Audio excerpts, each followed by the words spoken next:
of the Hudson Valley Disc Golf Podcast. This week's episode is sponsored by Patreon member Terry Hudson. A couple weeks ago, we mentioned that the Disc Cap September Monthly was to be at Dove Creek. That is not true. The Disc Cap September Monthly is actually at a place called Elka Park on September 13th, I believe. The October Monthly will be at Dove Creek. I don't recall the date, but it's September 1st. We'll figure it out before October. As always, please don't take anything we say as facts. Trust, always verify.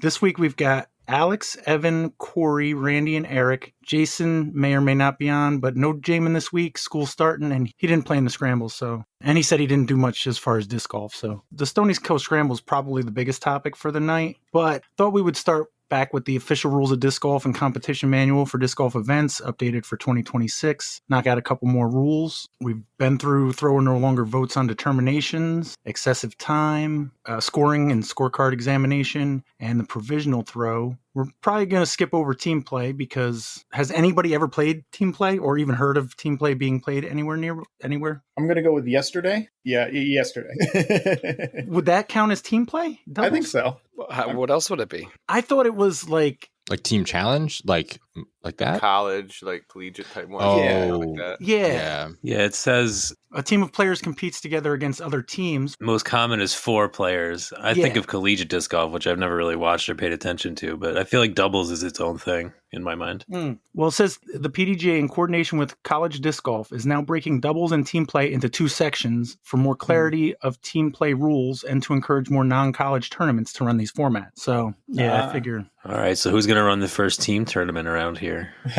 I will say that when we first mentioned that there was this section coming up, I didn't really care. And then now that it still is somewhat applicable, I still don't give a shit. I'm just going to talk about how to make a doubles team or how you play alternate doubles. Watch a YouTube video.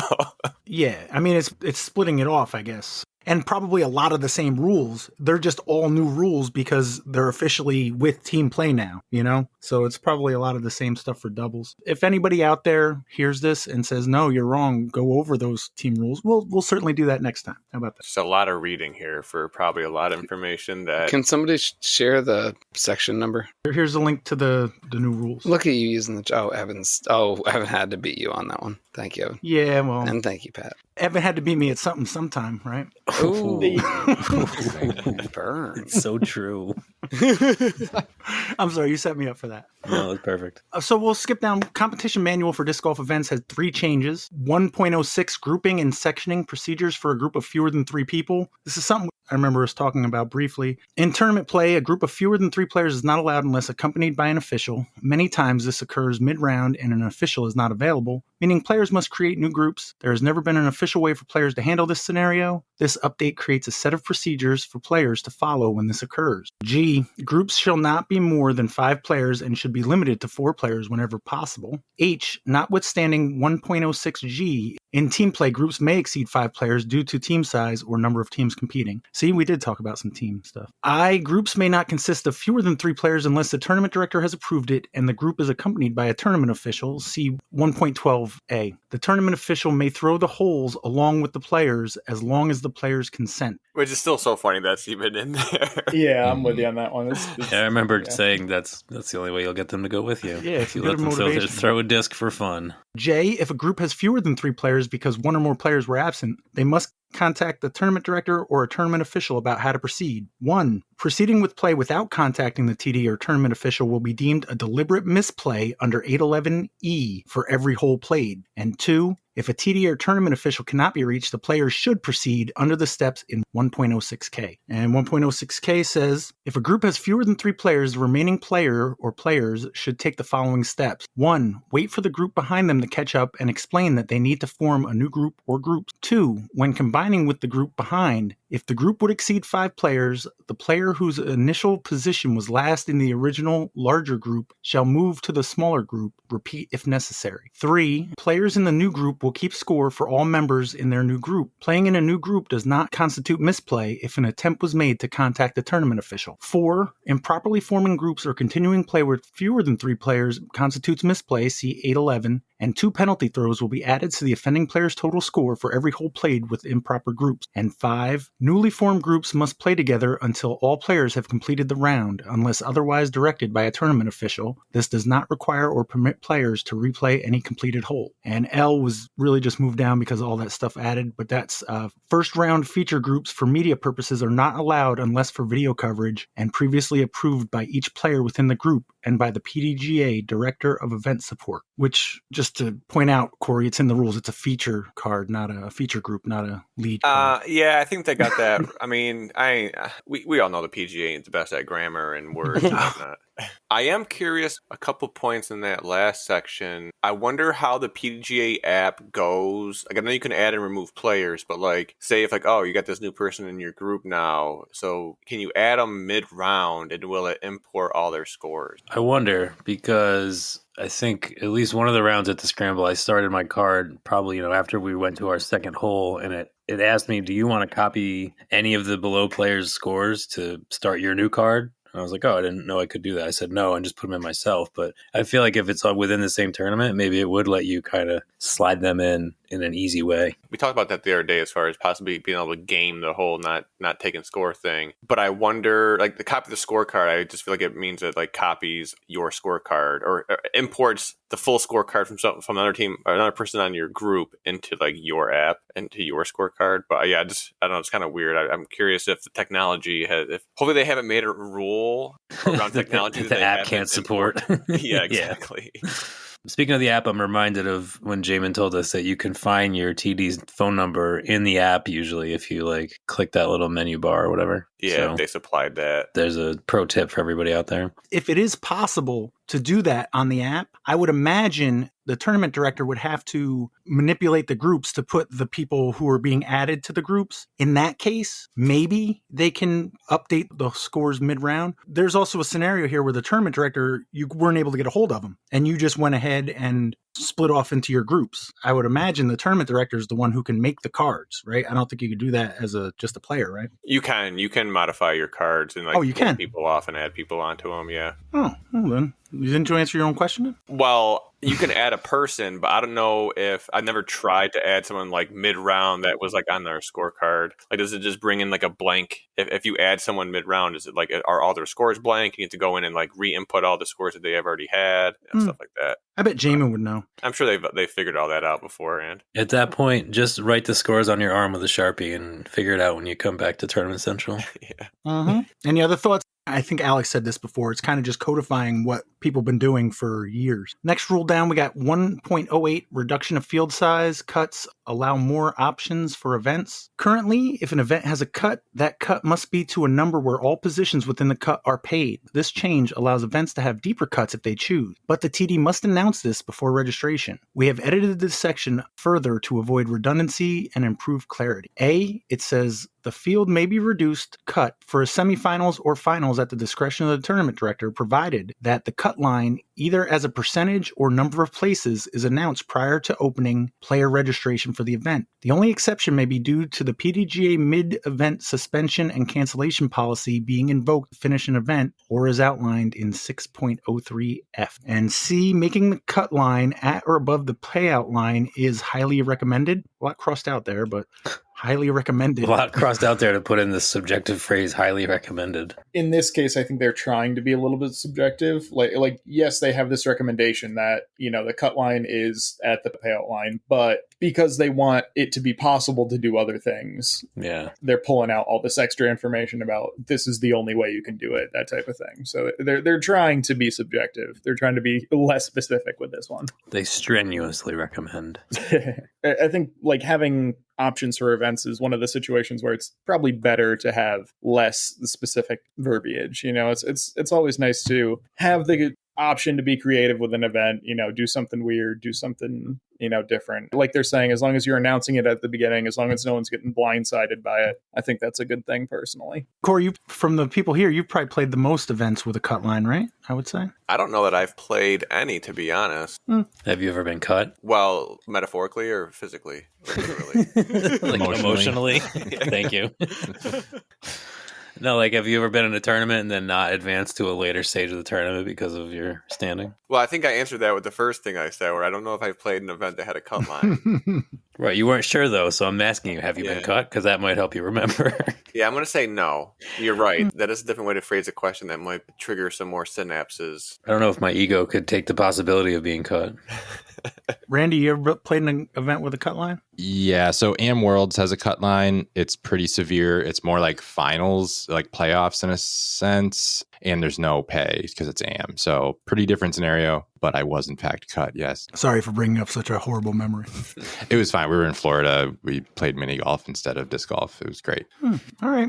Then the third big change is 1.15 flex start events and 1.05 practice rounds, beginning play and late arrivals. Add new section to the competition manual with carve-outs for some rules at flex starts. Flex starts are more casual than standard C tier and are often used as an introduction to organized competition. We're continuing to explore loosening some rules at flex starts, but for 2026, the only change will be that groups may play through with permission of the other group. This will help course flow when, for example, 3 players are behind 5 players. So 105B3 flex start. At a flex start, players may choose their own starting time, their own playing group, or both. Flex starts are staggered start events except as specified in 1.15. 1.15 flex starts. A. Flex starts C 1.05B3 are only allowed at 1 day, 1 round C tiers and at league. B. The official rules of disc golf and the competition manual apply to flex starts with the following exception. And there's a lot crossed out. 1. The requirement in 105B2 that every group start at the same hole does not apply to flex starts. 2. The grouping and sectioning provisions of 106A and BC do not apply to flex start. 3. The provision in 802.02G barring groups from playing through does not apply to flex starts. 3A. Groups may play through other groups. 3B. Groups wishing to play through must have a majority of the other group agree. And this was a proposed rule, but it eliminates the players may not compete more than once in a single event. Is eliminated? I don't know, I'm confused there. I think they were gonna add that, and then they're not. Exactly. Yeah. All right. Has anybody had a situation where they would have liked to been able to play through? Like to? Yes. Oh, yeah. 100%. Every event. Not But at a flex start specifically. Yeah. Yes. At a flex start, yes. If I played more flex starts that weren't, like the last card out, I would have more. Most of the time when I want to play through people, it's when it's not a flex start. But Yeah, I mean, I guess any tea time event or whatever. I mean, it's probably where I'm doing it more or feeling it more, like a big event, tea times, big backups or just slow players. A flex start at SPW, like where the round's only going to take 2 hours anyways, not as big of a deal. All right. So that's really the only change, right? Everything else seems to just be rearranging just the... I do like Yeah. that they're kind of making flex even more unofficial than it already was. Is that a good thing? I don't know. I'm just saying. Corey's always discounted them as like a real thing anyway, so Erich likes it because he's an agent of chaos. it's true. They're kind of doing both. We need to degrade Corey's wins as much as possible. My only win was a flex. Whoops. I mean, they are kind of making it more casual by like allowing some of these exceptions, but also making them more legit by having rules identifying things in the flex start. So Yeah. So the more they separate them, the more ratings can get changed. Not changed so much as de-emphasized, maybe? yeah, All right. One of the proposed things was being able to drink alcohol, right? Yeah, that didn't Yeah. go through, which is a big miss, but whatever. I mean, if you're doing it at leagues, but I understand. I guess in theory, you would say that a flex start is a step up from league, and then a C tier is a step up from a flex start? Or was that the order everybody would have put them in, or no? yeah. yeah, it seems about right. If you had to. Yeah, well, I'm twisting your arm over here. Yeah, I would. Yeah, I guess. Yeah, that's true. It's just less than it's MA3 players tend to gas out more for a 2-round tournament. You know what I mean? Than higher players MA1 or MPO. So it definitely would play that way. It makes What do you sense. mean gas out? I don't know your terminology, youngin. Like the just 1 day, 1 round C tier. So it's still a PDGA rated round, but of course it's going to be one below because a 2-round tournament is going to be way tougher on the body depending on your Absolutely. abilities. 100% agree there. All right. There's a few other minor changes. Maybe we could finish those up. Well, maybe not. Holy shit, I'm still scrolling. It's still only September 1st, so we can take a look at the rest of these other rule changes at a later date. I can only take so much rules in one sitting. All right. Before we get to the scramble, there's a couple other things. Summer Battle Royale. Corey or Alex is the only one. Have you guys scheduled anything? Have you played anything? Nah, nope, not yet. Yeah, I have not scheduled, but I should be good pretty much any day this week that isn't Wednesday or Friday. I should be able to make it work. Oh, I'm done with kickball, so my Thursdays are suddenly wide open. Ooh. Yes, I should be available Thursday. So Did you not just say any day but Tuesday or Friday? as you were speaking, I was like, "Oh shit, do I have something Thursday?" And then I was like, "Oh no, that got rescheduled." So I'm good to go. Yeah, we'll see. So maybe next week we'll have an update, Pat, that we'll get you right as we're about to say. Thanks, Pat. Mm-hmm. Yeah. There was a match. Evan, do you know who's this? Is this Kevin Wen and Terry Hudson? Yeah, Terry shared that screenshot in a group chat earlier. I know that they played at Burbine this morning at 10. Terry said he took him the distance. And then he said Kevin got lucky on 17, and it looks like Kevin won 1 up. So for the AM side, this bracket is huge. Yeah, so Kevin makes it to the winners, the end of the winners bracket, I guess undefeated. I think we're still waiting for Greg Kurtz to play Josh Lee. The winner of that gets Aaron Holtby, and then Terry's waiting in the losers bracket, so a little bit left to go. How many are left in the amateur? It looks like we've got Greg Kurtz, Josh Lee, Aaron Holtby, Terry Hudson, and Kevin Wen. Okay, so same as last week. We're down to 5. Right, it's just that Kevin's moved on. Terry's now waiting for either Aaron Holtby and either Greg Kurtz or Josh Lee. But there's still only 2 more AMs than there are pros, so they're gaining just by playing around. They're gaining. I know Aaron is eager to play, so we could see a flurry of activity if a couple matches happen here. All right, so the 6th annual Stonykill Scramble. Do you want to start with singles or doubles? What do you guys think? Chronologically, Yeah. All right. So singles. The 6th annual Stonykill Scramble singles, sponsored by MVP Discs, was Saturday at Stonykill, Chatham, New York. Tournament director Alex Potts, assistant tournament director Mindy Potts, 72 players. Looks like 12 divisions. How'd it go, Alex? I think it went pretty well. Not to brag too much, but I feel like we've got things a little bit down at this point. This is our 6th year of doing it, so we're not panicking, trying to remember everything we need. We have our setup that we have been going with it for a couple of years now, so there haven't been too many surprises, knock on wood. Check-in went pretty smoothly. We got everything together on time. The biggest issue is trying to get people to remember to put their raffle tickets into the box and keep the correct half of the raffle tickets, which is a good problem to have for the most part. So can't complain. Yeah, I think Alex is being modest. It was incredibly well run. Check-in was an absolute breeze. The discs available for the players packs were all awesome discs that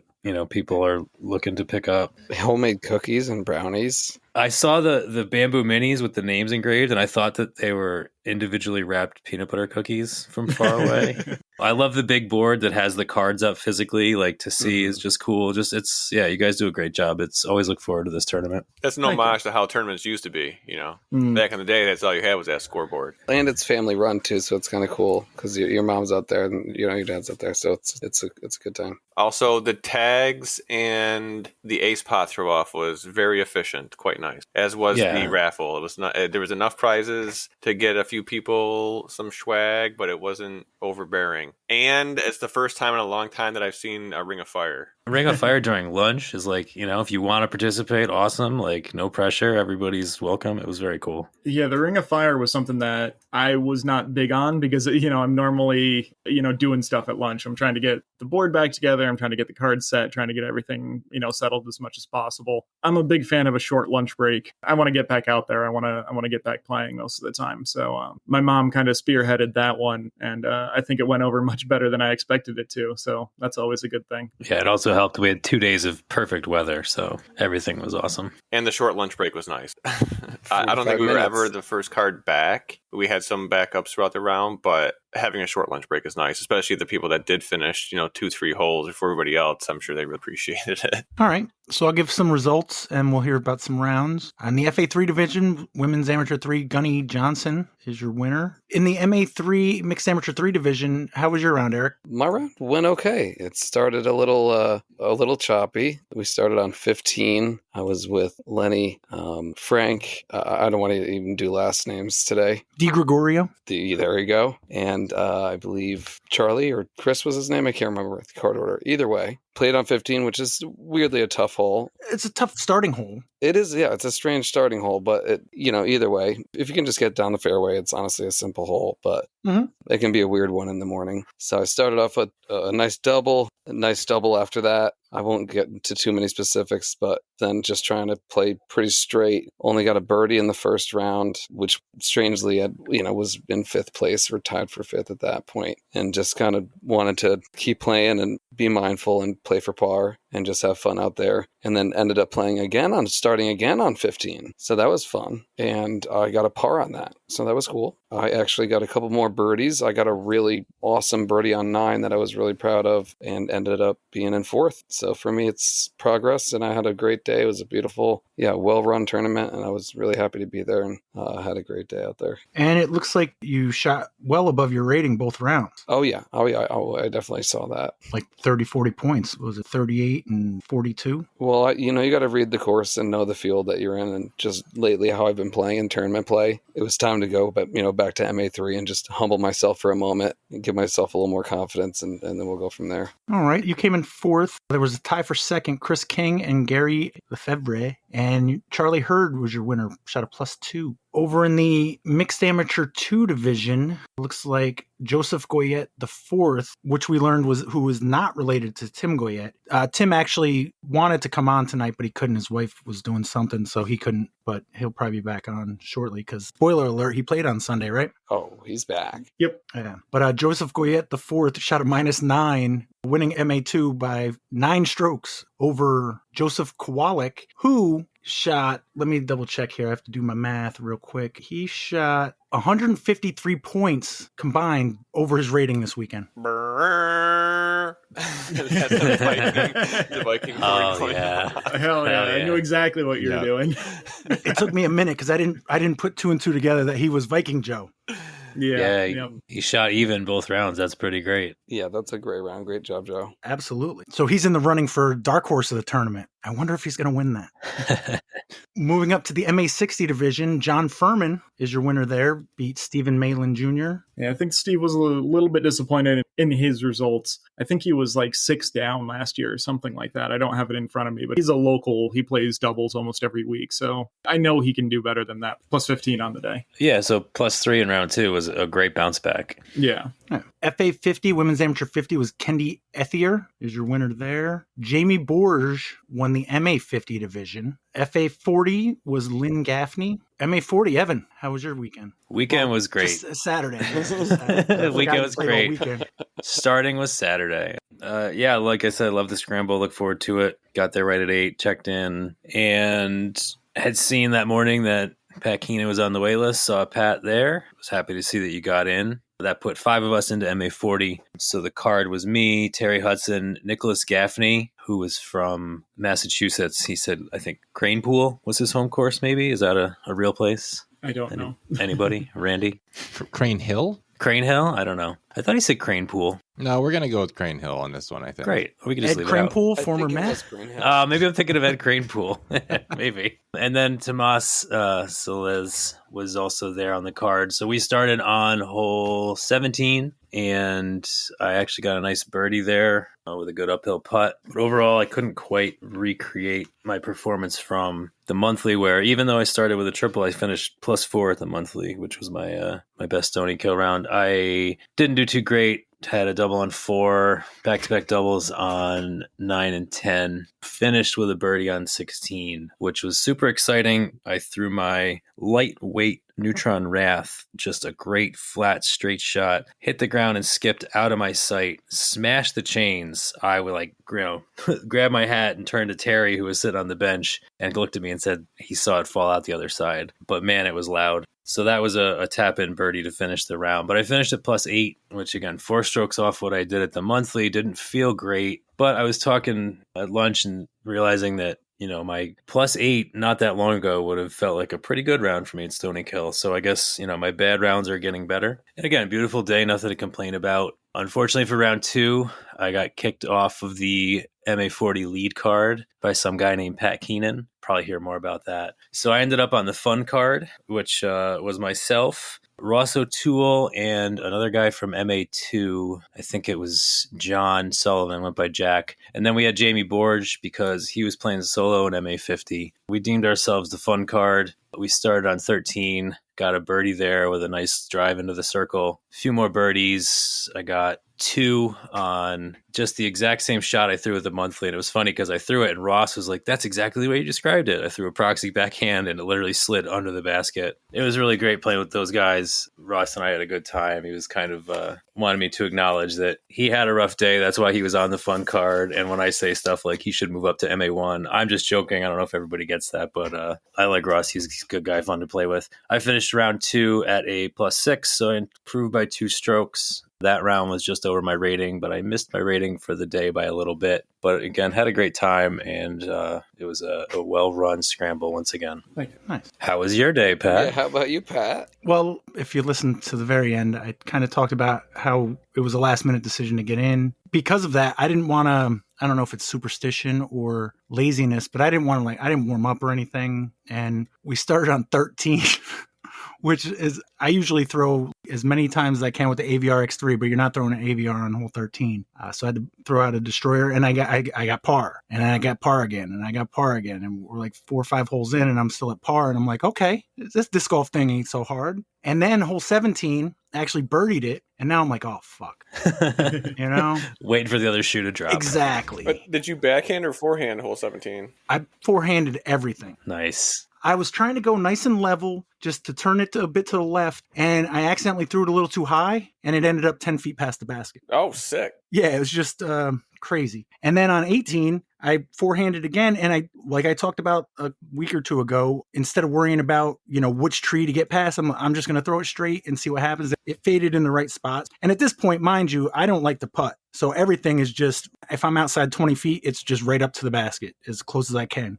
So I'm moseying along, and then I get to hole 1. And I didn't have a bad throw, but it kicked left into the long green stuff near the basket. Not near the basket, but basket high. And lost my Jason Map stamp T-Bird. So I had to go back and re-tee. And so I take a 5, and I'm like, okay, this I'm more comfortable with, +1. Then I had a bit of a roller coaster. It did the same thing on 3 that I did on 17. Birdied that one. Bogeyed 4. Birdied 5. Bogeyed 6. Birdied 7 and 8. And then I'm like, what the fuck? I don't think I've ever had in a tournament 4 birdies in a round. So I was kind of not feeling it, but curious. Then I'm like, okay, I got 11 and 12 to finish. And those are not easy holes, especially for a forehand. And I parred those too. So it's just one of them days, I didn't do anything too great. I got a couple good bounces. I didn't get really many bad bounces. So I ended up shooting even for the first round. A 931 rated even. An even without warming up is such a baller move, honestly. Yeah, but if I warmed up, that's when I start making mistakes. So it's not actually. That's what I'm saying, though. It's even more baller just to walk up like Josh Lee. I remember him. I'm walking just to start going to my hole, and Josh runs up and goes bing bong and just runs to Alex to check in. He's like,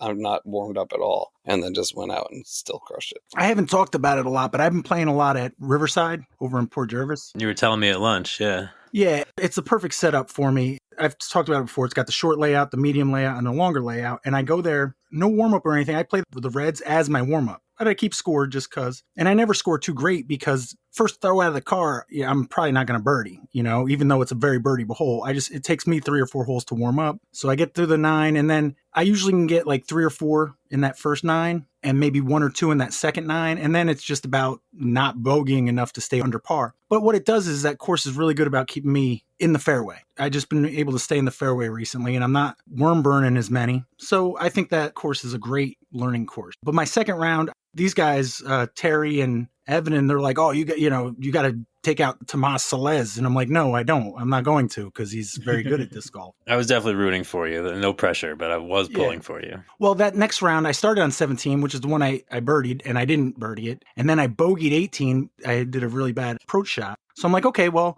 2 holes in, I'm 2 strokes behind what I did last round. But then I get to hole 1, I got an easy par, so I just got those 2 strokes back, basically, because I 5'd it the last time. But round 2, I wasn't getting all the birdies I was getting. I didn't get 3. Like I said, I didn't get 17. 5, that one, I actually kind of got lucky. In the first round, I went real low and I skipped it up. Gave me a bit of a tester putt, so I'm like, I'll go a little higher. I saw where the flag was for the CTP, and I thought I'd aim at that, and I hit the band, and it just dropped. It didn't roll down the hill, so I didn't fall into the hazard on 6, but I also didn't get 7 and 8. You know what I mean? And so I ended up at +5, so 5 for the day. I can't complain. I did lose my destroyer. I used it on hole 18 and just left it there, just middle of the fairway. Nobody turned in a Brincher destroyer, Alex? Unfortunately, no. Yeah, I didn't think anybody would.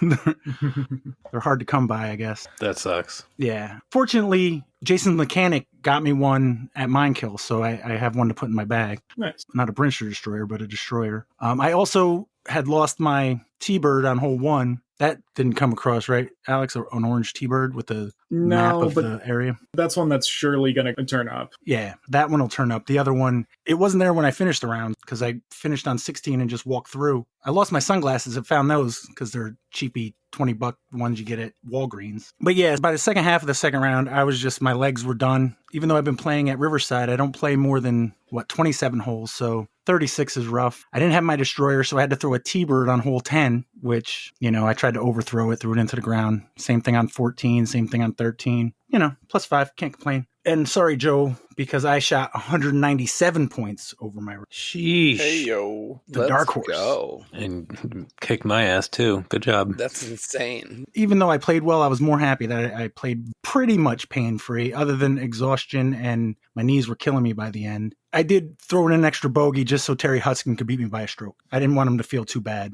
He appreciated that, I think, yeah. He's only got me by 98 rating points, so I had to... Cool card, though, right? It was a good group of guys. I got there, and I realized, well, I'm the only one without a cart. So I felt like I was intruding on your whole cart card there. And then all the stories they were telling about the first round, I'm like, I felt out of the loop. I was like, man, I bet Evan would love to hear that story.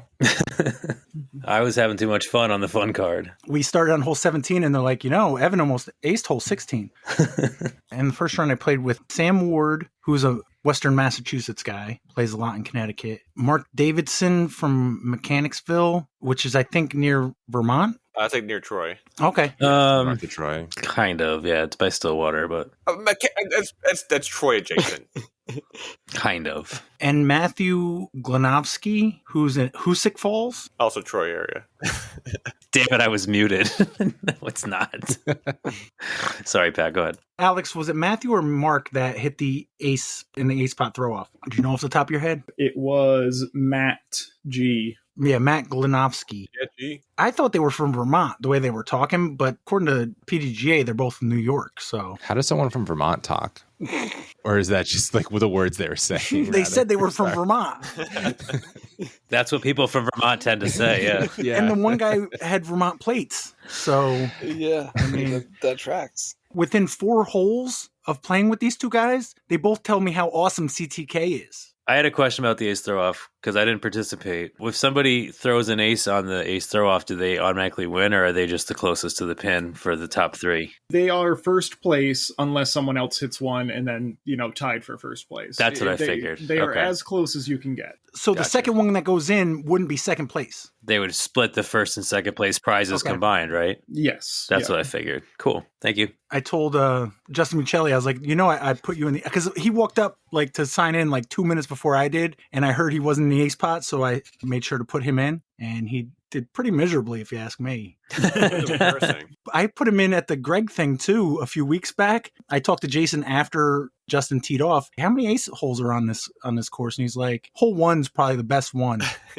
on the longs at Greg's. Yeah. I didn't put it in until after his tee shot on 1, so that was $2 I just threw out the fucking window. But and Corey, just clarify, that would have been all his money. If he wanted to, I would have said put it into the unnamed pro leagues, winnings or something. He would have at least had to give $2 back, bare minimum. Well, okay, that's fair. I would have taken $2. But yeah, so Terry Hudson came in third, Nicholas Gaffney in second, and Tomas Salez with a -3. He only beat Nicholas by... okay. It looked like Terry and Nicholas didn't have particularly great first rounds, at least to their capabilities. He said, yeah, he could tell Nicholas kind of just was not quite playing himself first round and figured it out. And Terry also wasn't really playing up to his potential per se. So, well, he went 4 up and then 4 down. He was +5 in Oh the no, that first was Nicholas. round. Yeah, so he was 5 and then 1 down. Okay.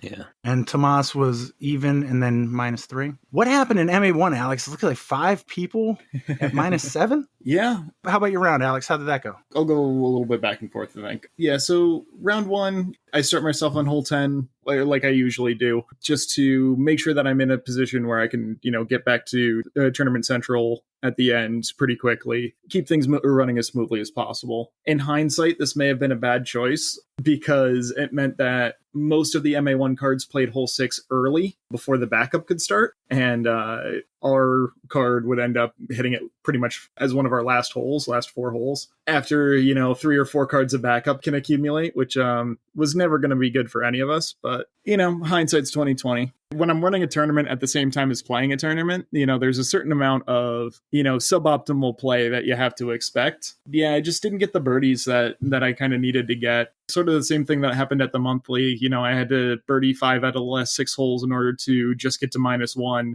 And I did not manage to do that this time, which, put me to +2 for the first round. And, I had a good card. I was playing with Chris Lucier. I was playing with Tyler Gannon and John Steffen. And, this is all great people, good vibes, having a lot of fun. Just bleeding a couple of strokes here and there. A couple of bogeys that I don't normally take, a couple of pars that I would like to be birdies. And that was sort of the vibe for the whole day. That hole 6 backup is a little bit unfortunate. It's always a thing that happens at Stonykill. You've got this short hole in hole 5 where people are going to fly through it pretty quick. And then you've got a par 4 that people can potentially drive in hole 6. If there's people putting, you don't want to send the next card through, but that means that the hole's playing significantly longer than all of the other holes. So, and especially with the new hazard rule for hole 6, I think a lot of people were a little bit more wary of it and, really took their time in the hole. So we got stuck behind that backup and then didn't get a birdie on 6. Got 7, but didn't get 8. That's not where you want to be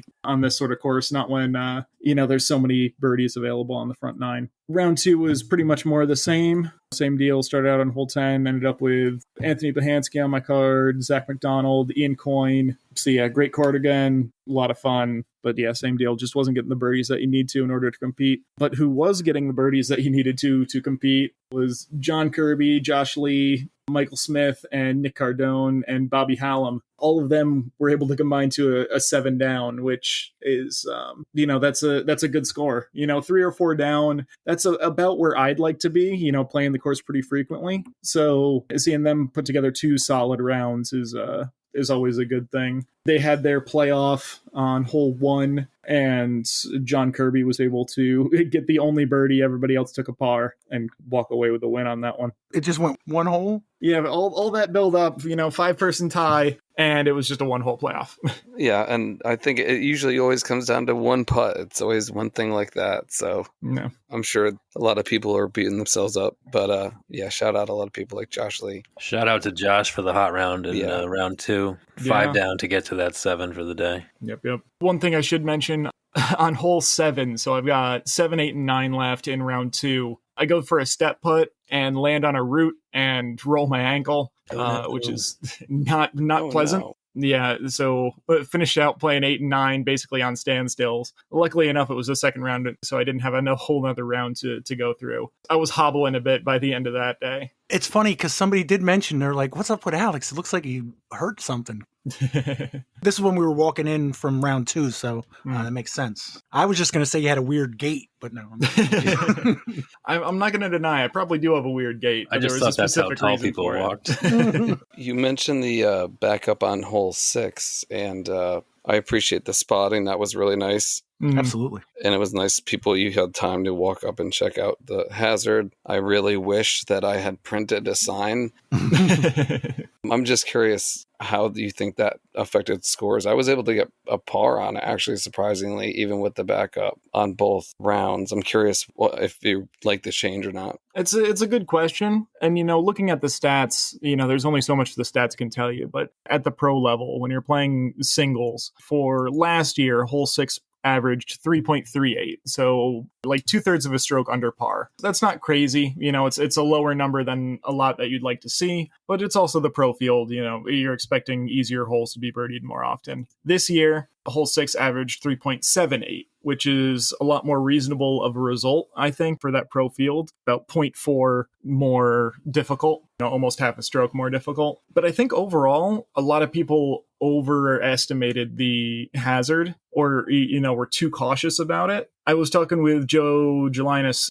halfway through because he had a pretty hot round. He was telling me about how he was throwing. And his plan was just play the exact same thing that he normally does. He's a left-handed player, and his plan was always, just to kind of throw at the tree line. He's got that left-hand backhand to have a little bit of a different shape, but he was always going to plan to do that. And if you get tangled and you end up on top of the hill or halfway down the hill, you still got a great birdie look. And if you land in the hazard area, you still got a solid up and down for par, which I think that's a good way to look at it. And I think a lot of the players ended up being a lot more cautious about it than you needed to be, which led to a bit of the backup. I like it, though. I like the change. I do. Yeah, you start looking down at things like the MA3 cards. MA3 last year at the 5th annual played 3.96, so just under par, right about around that par level. This year they played it at 4.83, so almost a stroke over par. Which makes sense. When you're looking at the MA3 fields, you should expect them to be a little bit more challenged by some of these holes. But when people go to Stonykill, they're kind of expecting a bit of a softer front nine. So,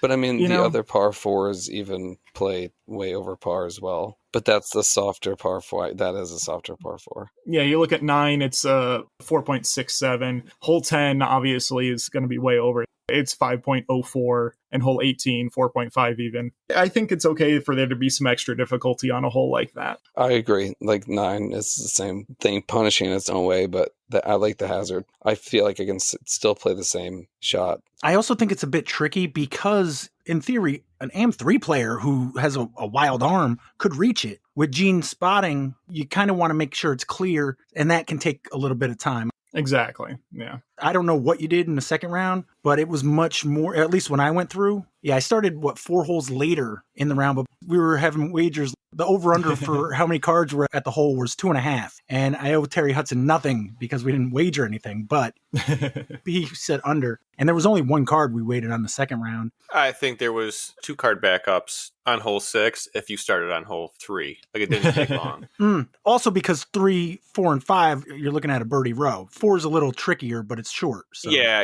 I'm just saying that I think you could literally start on hole 4 and you will still get a 2-hole backup, a 2-card backup on hole 6. Yeah. No. So if you do it later on, you're at least probably guaranteed a 3-card backup on it. Yeah. And on 9 too. By the time we got through, we had started on 10 both rounds. We had, I want to say it was a 3-card backup both rounds. So, okay. It might have just been the advantage of starting a couple of holes further forward there for Pat's round. But yeah, there's only so much you can do to get people to play a little bit faster, unfortunately. No, absolutely. It's a tough hole to manage in general. Shout out to the basket of snacks on hole 6. Yeah, that one got cleared out pretty quick. There was a basket of snacks on hole 6? What are you talking about? Also, shout out Terry Hudson for shushing the person who started talking during my run-up.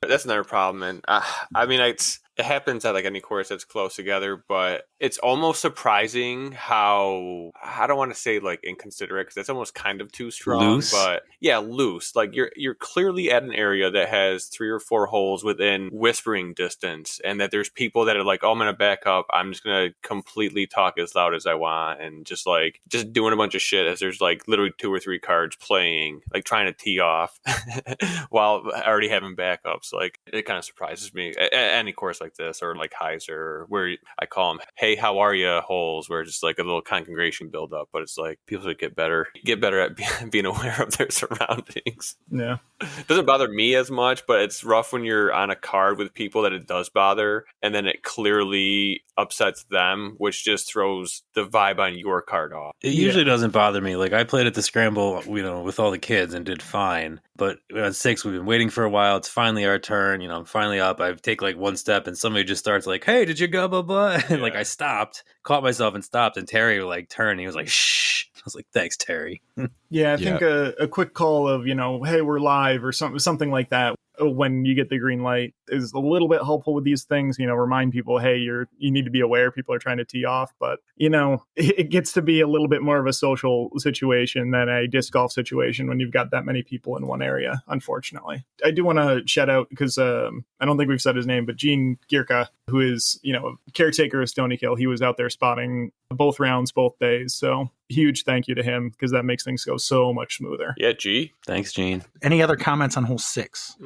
I was open to the thought of it in the beginning, and you could say I'm biased now, but it just felt like the shots that found it, that went the intended way of the fairway, got unlucky to get there, and the shots of the people that are like, fuck it, I'm still going to go that way, and that didn't find the hazard, got super lucky. Risk reward, though. Is that not the point? Kind of risk reward with that? Kind of, but I don't know. And I'm not saying that nothing needs to happen with the hole. And maybe the hazard could be adjusted, or people just have to get used to playing the hole differently. I feel like if like a Mando would work better, although I don't think it's practical, because wherever you put the Mando is too far from the tee pad and it could be hard to see. But yeah, I don't know. Maybe I feel like if I was to put a suggestion box in, maybe if the hazard was the right side of it was moved a little bit more, or I don't know. It's hard to tell. That's definitely a conversation I want to have with Gene, because he was watching it, all day, both days, and see, how many, rolled into the OB, how many, ended up into that hazard area off of what should have been a pretty dang good shot, as opposed to ones that probably should have been hazarded. So yeah, that's it's a development. I don't know if it's going to stay around as a, constant part of the course, or if it's just going to be tournaments, or if it's just going to go away entirely. Who knows? I like the hazard. I feel like the hazard makes a ton more sense if even more trees got wiped out. You know what I mean? Yeah, I feel you. I mean, at that point, you'd probably just change it to a par 3. But yeah, that's kind of the thing I was thinking. If there was no tree, it's kind of easy to get, kicked back into the hazard, trying to get out of the hazard, depending on your land. Like if you just barely get into it, and you could pitch out, but that's almost the same thing. Randy, thoughts? My first reaction is I am terrible at playing that hole the proper way down the main gap. I haven't practiced it ever, basically. I've been doing the cheap play since before the trees fell down. So both rounds I threw bad, quote, like appropriate shots, trying to throw like a fairway driver down the main gut. Ethan threw a putter and landed in a perfect spot at the bottom for like an easy birdie play. So it's definitely there to throw like a controlled shot, not going for like pin high, just going for the bottom of the hill. I don't know. There's a lot of discussion at lunch about like Mando versus hazard. And I still think the hazard is the best way to make the whole play as a par 4. There are some spots in there that there really isn't an option to pitch out. Like you just need to go for the pin from where you are. So it is a little bit punishing, but I mean, you got yourself in there by probably throwing a pretty loose tee shot. So I don't know. I thought I played it well. The first time I threw it a little low. I was trying to split those two bushes kind of on the left there, and I landed literally between them, so it gave me too long of a shot for the second shot. But the second round, I did the same shot a little higher, and I landed at the bottom of the hill. I didn't realize it went to the bottom of the hill. I still only parred it because I didn't have the greatest look, and I landed a foot shy of the hazard, and my second shot landed a foot over the hazard. So, and I just laid up from there and took my 4 and moved on. But that was the shot I'm going to throw anyway. So the chances are I'm not going to get much past, unless I get a really bad roll, it's not going to roll into the hazard because I'm just throwing a T-bird. Yeah, I mean, I think keeping with the theme that the front 9 is supposed to be beginner friendly, a Mando, either, I guess, a new player playing a casual round isn't probably going to consider the Mando, but like in a tournament situation, I'm picturing an AM throwing a disc that fades to the left. They're not going to make it to the Mando, and now they have to throw from the left side of the fairway through a Mando. If they miss it, like where are we putting the drop zone? I don't know. It just adds a lot of complication versus, the hazard. You just play where it lies and you take a penalty stroke. Pretty simple. Randy, I appreciate you considering me. Yeah, sorry. No, it's fine. It didn't affect my play on the hole much. I still threw my Zenith off the tee. I wasn't even aiming at the tunnel, kind of just to the inside edge of that, knowing it's going to fade left. First round singles, I was like just next to the bush to where I did a patent pending backhand and hit the cage with my Envy. And then Erich said in doubles, he was just short of the hazard and I hit the top of the band. Not to do with the hazard or not, but second round of singles, actually, I did land in the hazard, so I took the stroke there. I guess I'd have to look and see if I got par or bogey. But I like it. But again, that's an old guy who doesn't throw far, so. Don't be so hard on yourself, buddy. We talked about there was a four-way tie for second place in MA1. Josh Lee, Michael Smith, Nicholas Cardone, and Bobby, don't call me Robert Hallam. Bobby Hallam also tied in Saratoga Spa Random Dubs Week 21 back at SPAC. Him and Joseph Polsoni tied Tony Marzello and Levi V at a -12. Anything else on your round, Alex? My hex is still in the tree. I'm not sure if anyone else saw that, but if you look to the right as you're walking up the fairway, there's one of the tallest trees that's on the tree line between holes 6 and 9 has a blue and yellow hex that is, stuck all the way up in the top of one of them. And we could not get it down all weekend. So hopefully I can get that back. I told him he was going to have to cut that tree down to get that discount. I'm guessing you were throwing on hole 9? No. I had an adventure in round 1. Round 1, hole 6, so that was my drive. Put it into that set of trees, and it got stuck up there. My second shot put me to the top of the hill, because all I had was a forehand roller. My third shot put me almost to hole 10, because I just blasted all the way past the basket, hoping that I wouldn't end up in the hazard, and then pitched up and tapped in a 5. It took a bogey without ever being in the hazard. Yeah, so that's not exactly ideal. A natural bogey. Yeah, no, I found some places on that hole that I have not been in a couple of years at least. So it's always nice to get a tour of the hole every once in a while. Moving over to the pro side, the pro divisions, MP40, Mixed Pro 40. Looks like Sam Richter and Joe Gelinas. Is that how you say it, Alex? Gelinas? Gelinas, we call him Joe Jelly. He's Joe Jelly.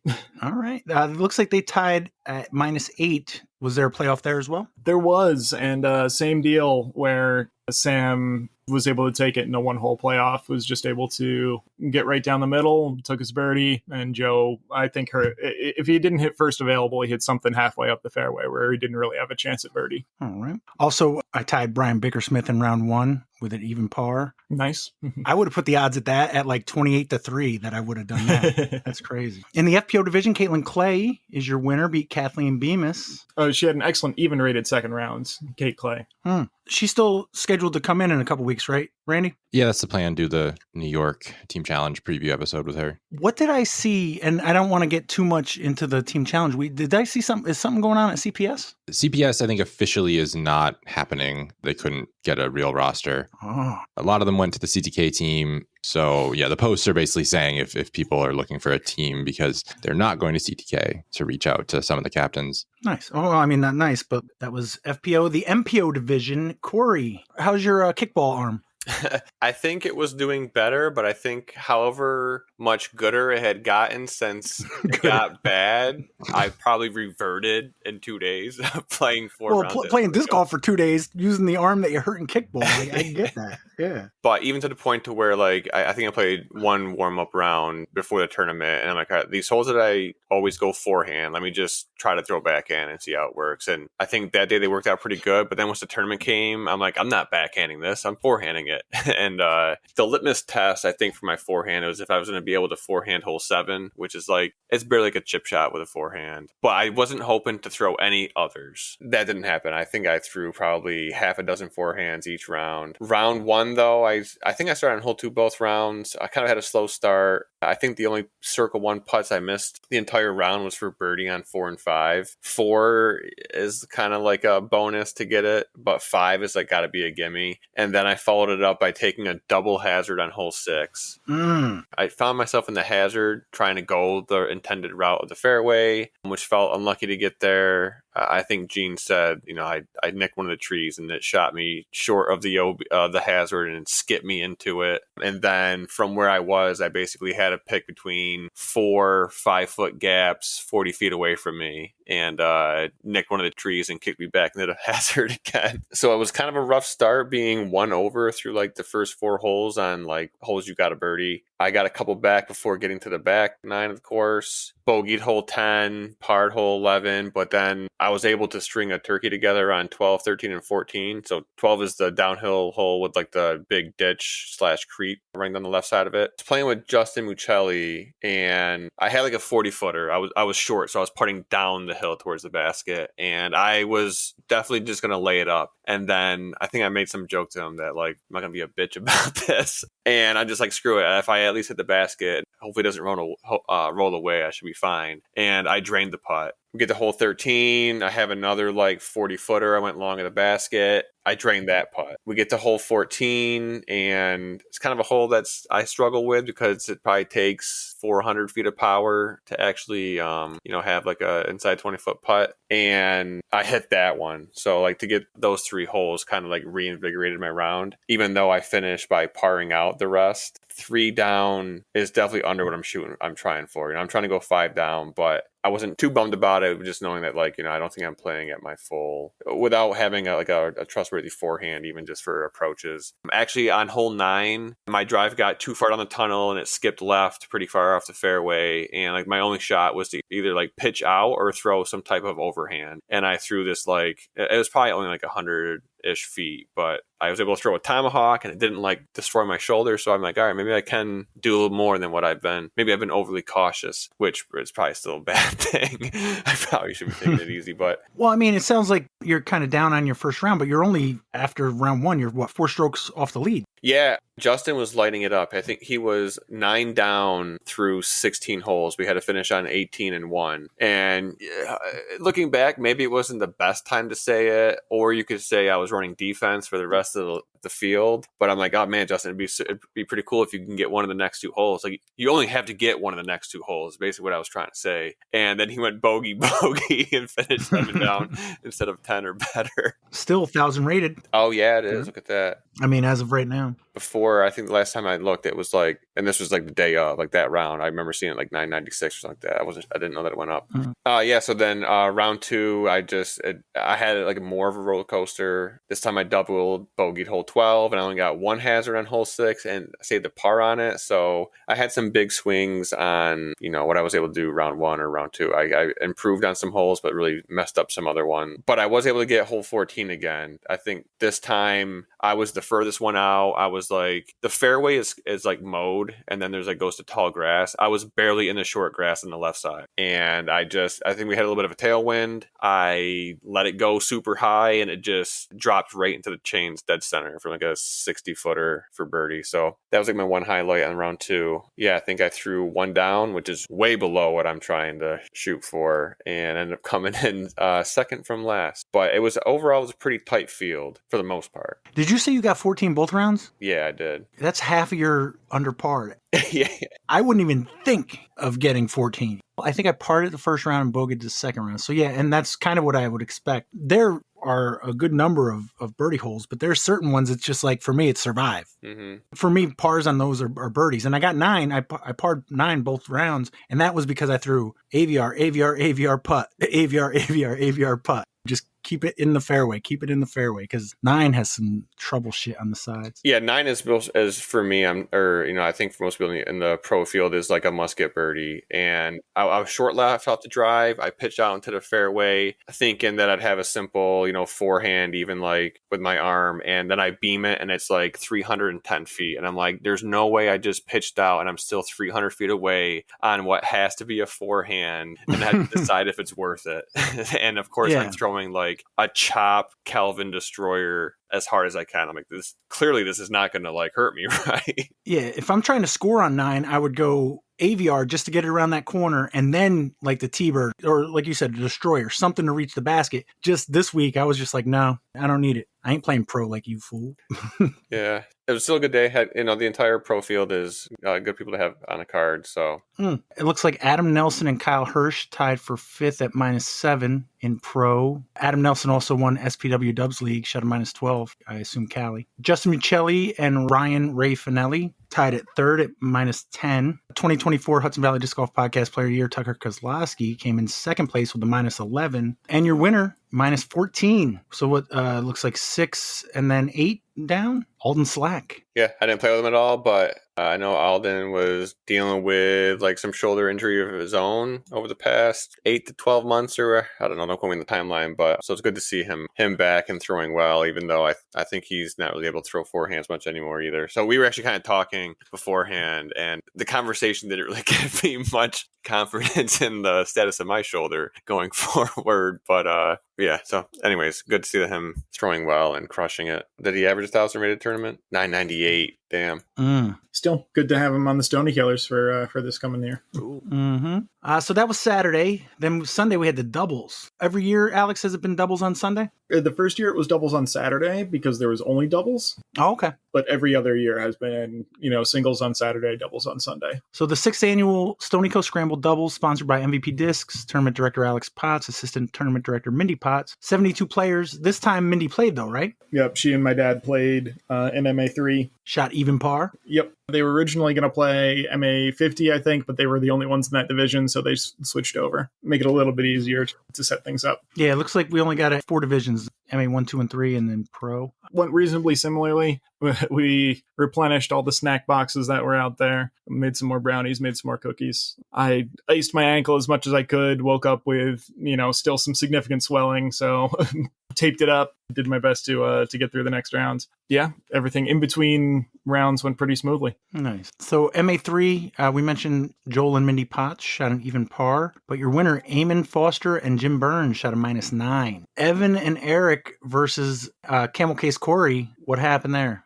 Both halves of Camel Case Corey. Both halves, yes. We mentioned. He's back. Very excited. It was kind of a last-minute decision for Tim. He's been feeling better and wanted to really play with Brian. And through some amazing stroke of luck, I got to play with them in the first round. Thank you, Alex.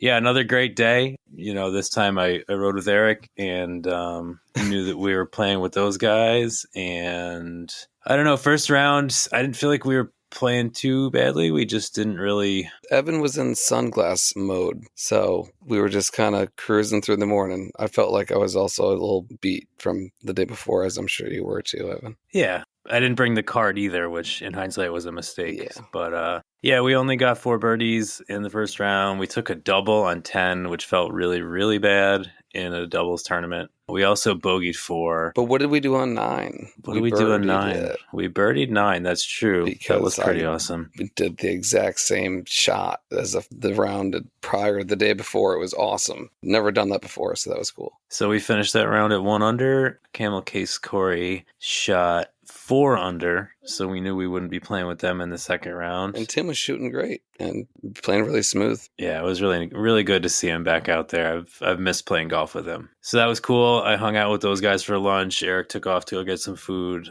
Round 2, we got paired up with Ryan and Devin. That were a pretty cool couple. And Erich and I did significantly better round 2. Yeah, we came back for sure. We had 2 turkeys. We got 2, 3, and 4, and 6, 7, 8. So the 2 turkeys got 2 turkeys? That's cool. Exactly. How fitting. Trying to remember one of those. I feel like 2, 3, and 4, I kind of parked them all off the tee. Yeah, perfect proxy, slid right under the basket shot. Yeah, I did that shot again. And I was in perfect position, little 10-footer, but you were right under the basket. 6 was a good team effort to get the birdie there. You birdieing 4, he parked under I the did park basket 4 with a crave. Which was that felt clutch. Good. And after not playing great the day before. But Erich parked 7 and 8 off the tee. Got the birdie on 6 because I landed. I actually got the thumbs down because it rolled down the hill. Oh yeah, Gene threw up the X. So he threw up the X, and so we walked up, and my disc was actually get stopped by the log. Thank you, Alex.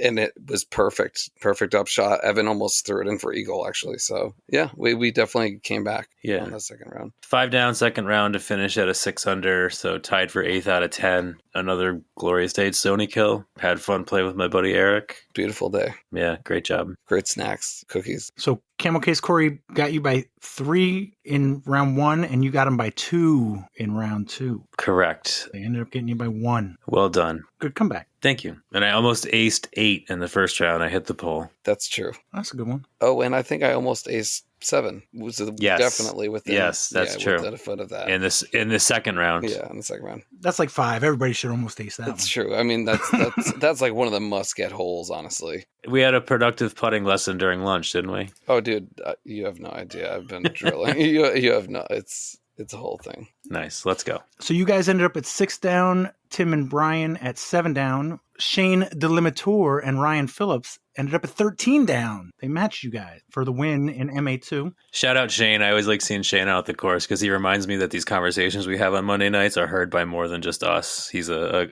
big fan of the podcast. Ross O'Toole also. Shout out those guys for reminding me that people hear my words. That was cool to hear. People bring up the podcast. I was thrown for a minute because I saw on our Facebook page that Shane Delimitor said Disc or No Disc theme song is a bop.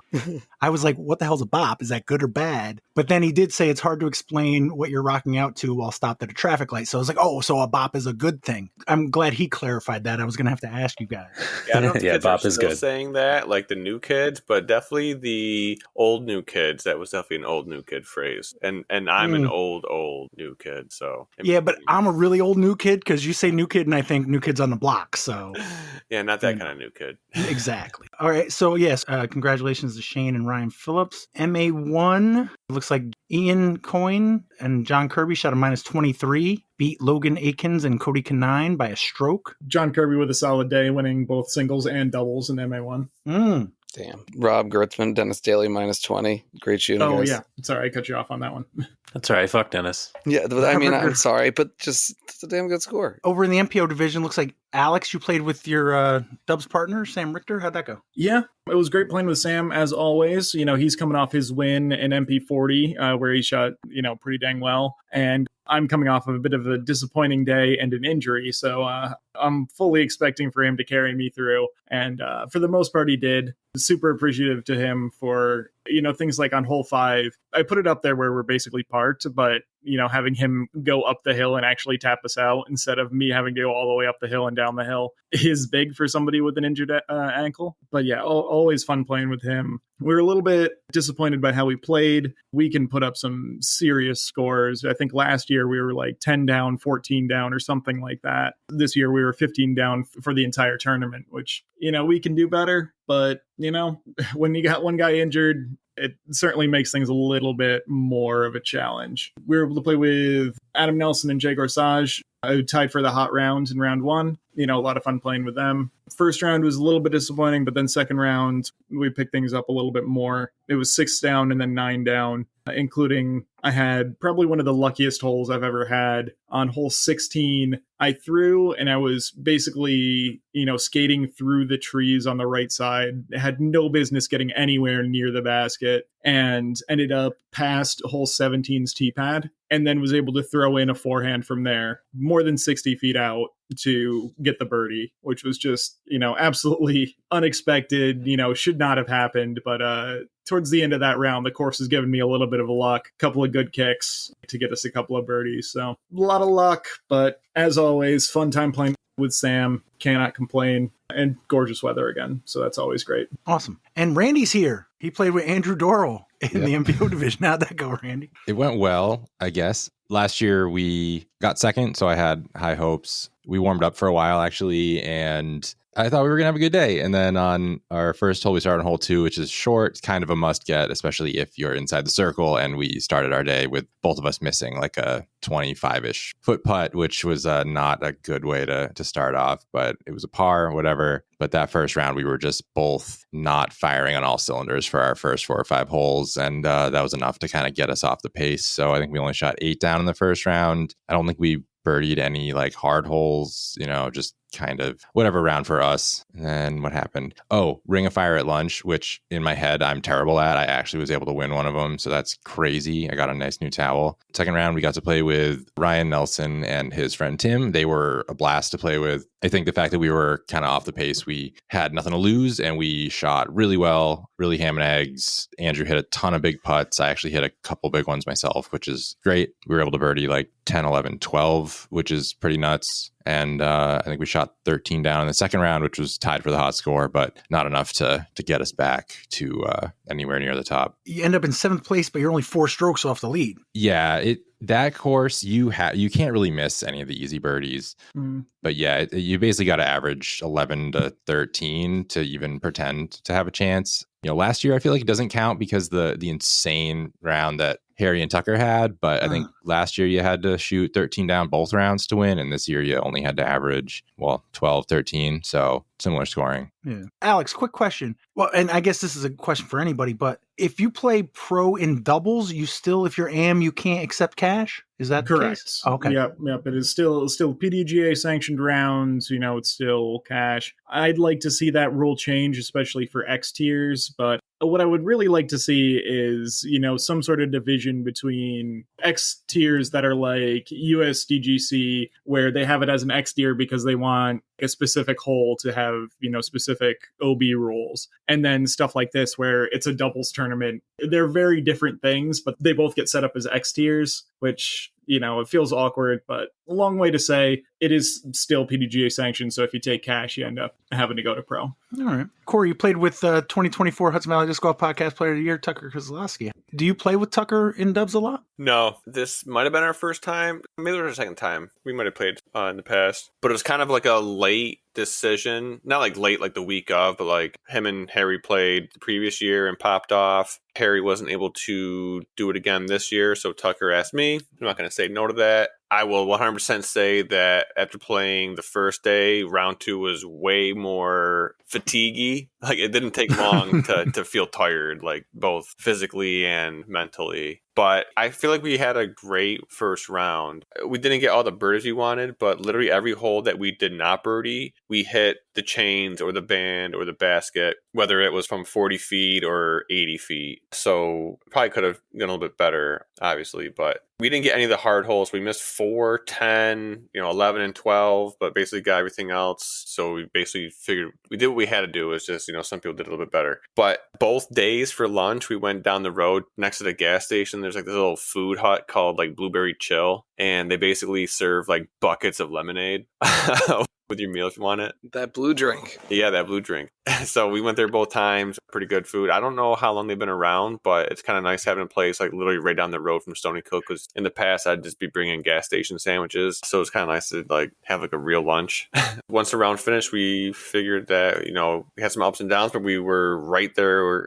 We got ourselves right back into it. We only one back from the lead. Basically trying to do the same thing round 2. Our strategy was I was driving first on every hole, and Tucker would typically take the first putt. So there was a lot of clutch moments in our round because I would shank a drive, it just fell out of my hand or, whatever. And Tucker would step up and hit it, or, he would throw the first putt and kind of miss. And then I would step up and I would drain it. So we were doing pretty good with the ham and eggs. Round 2, we started off hot, like getting the first 4 or 5 holes. And then we get to 7, 8, 9, and we missed all 3 of them. And in singles, you're pissed not getting those birdies. In doubles, it's almost like that can't happen. So we were feeling a little off after that section, but once we get to the back 9, we got 3 of the toughest birdies in a row, 10, 11, and 12. Hole 11, I don't think I've gotten like to circle 1 in probably 3 years of playing that course, and I decided to finally like throw a different disc, and it worked out perfectly. It got us out to circle 1, and we got the birdie. Yeah, I got to play with Kyle and Troy the second round, so that's always fun. And basically, just like we were 1 back from the first round, we finished 1 back in the second round, or after the second round, tying the winners 12 down for the round. But yeah, good weekend. It's funny, after Alex sent the payouts, I just for some reason assumed that he sent me all of it because I registered. The payout was like whatever it was, 125, and the first thing I thought to do was to send Tucker half of it.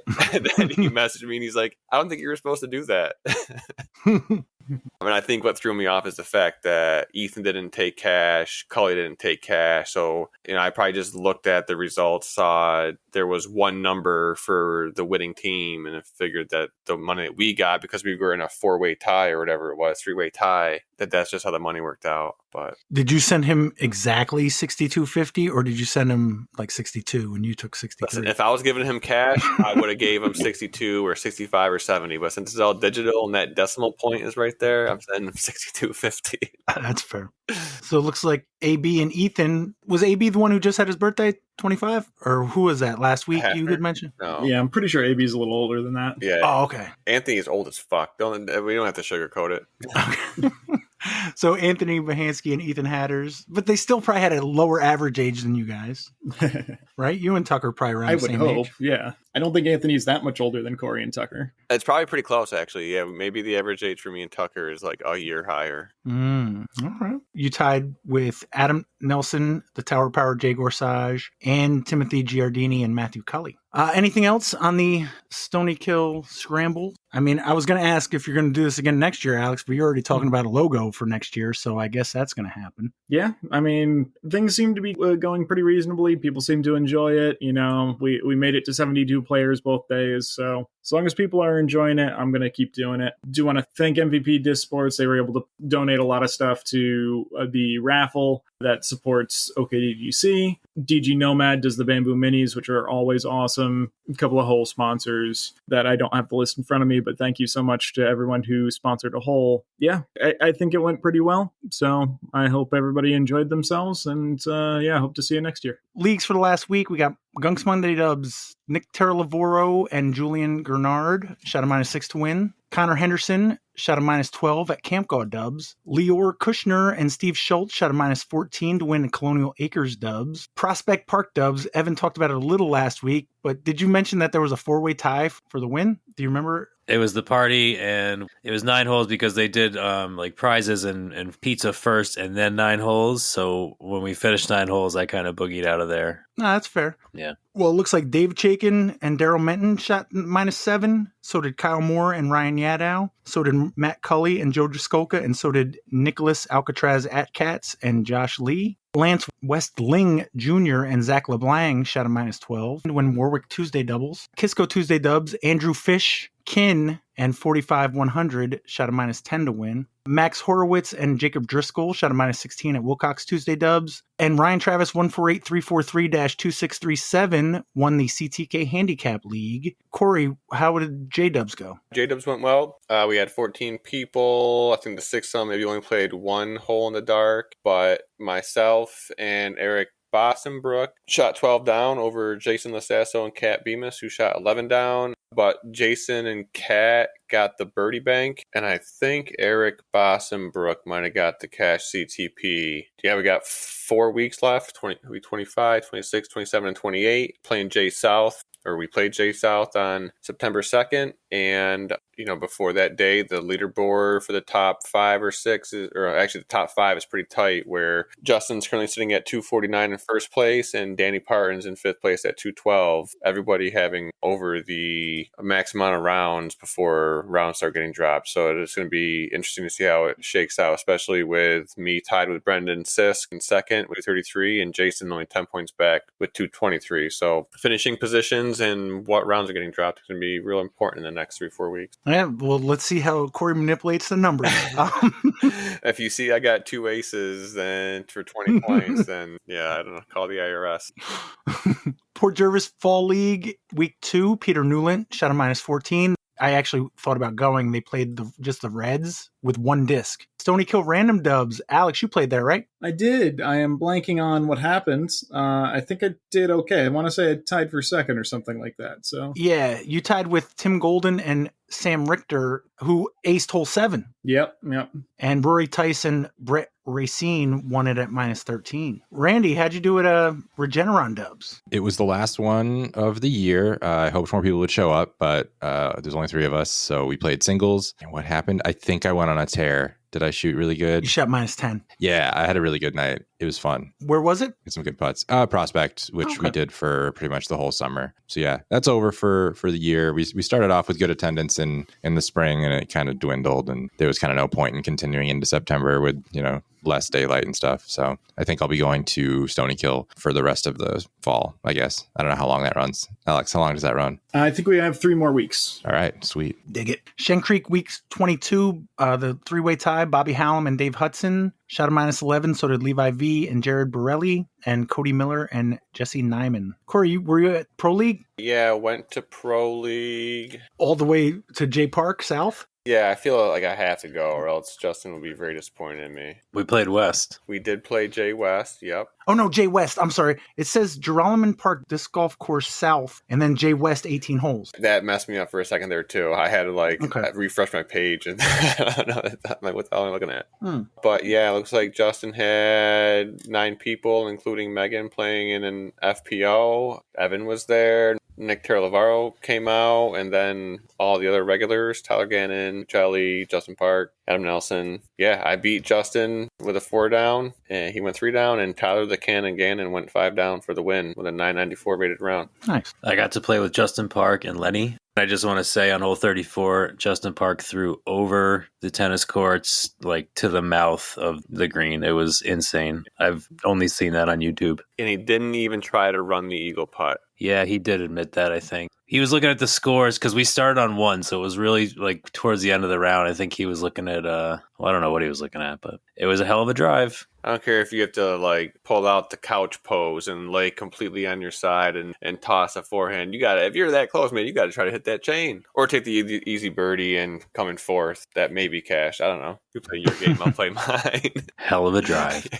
No, it really is. I think recently people were kind of gassing up Dennis for how far his drive when he got during dubs or in a round or a tournament, something like that. But I think Justin was probably 30 feet closer to the basket, being more right. So sick. I didn't see any official results for deadbeats. Craig Henninger might have won. Disc Beat Club, Dan Perry is your winner there. Earl Steenberg and 2024 Hudson Valley Disc Golf Podcast Player of the Year, Tucker Kozlowski, shot a -11, but so did Tyler the Cannon Gannon and Pete Fitzsisti. Glens Falls 2025-26 Tag League, Eric Canine is your winner, shot a -5. Scott Spellman and Brian Heller won the Skylines Friday Handicap League, I think each in different divisions, I'm not sure. Matt Strickrod and Trevor Lambert shot a -13 at TGI FDR Dubs to win. Cranmore Dubs League bonus round at Jenkinsville. David Carpenter and Jamin Hume won with a -5. Long Island Disc Golf Sunday Dubs, Josh McDonald and Richard Kremler shot a -11. So did Sean Mahan and Ron Gallardi. I think that's all for the leagues. Did I miss any? Nope. After Pro League and the Scramble, I'm up to 90 tag matches. Oh, shit.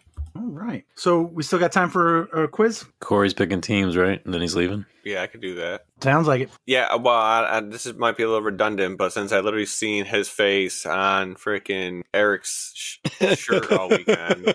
Oh, dude.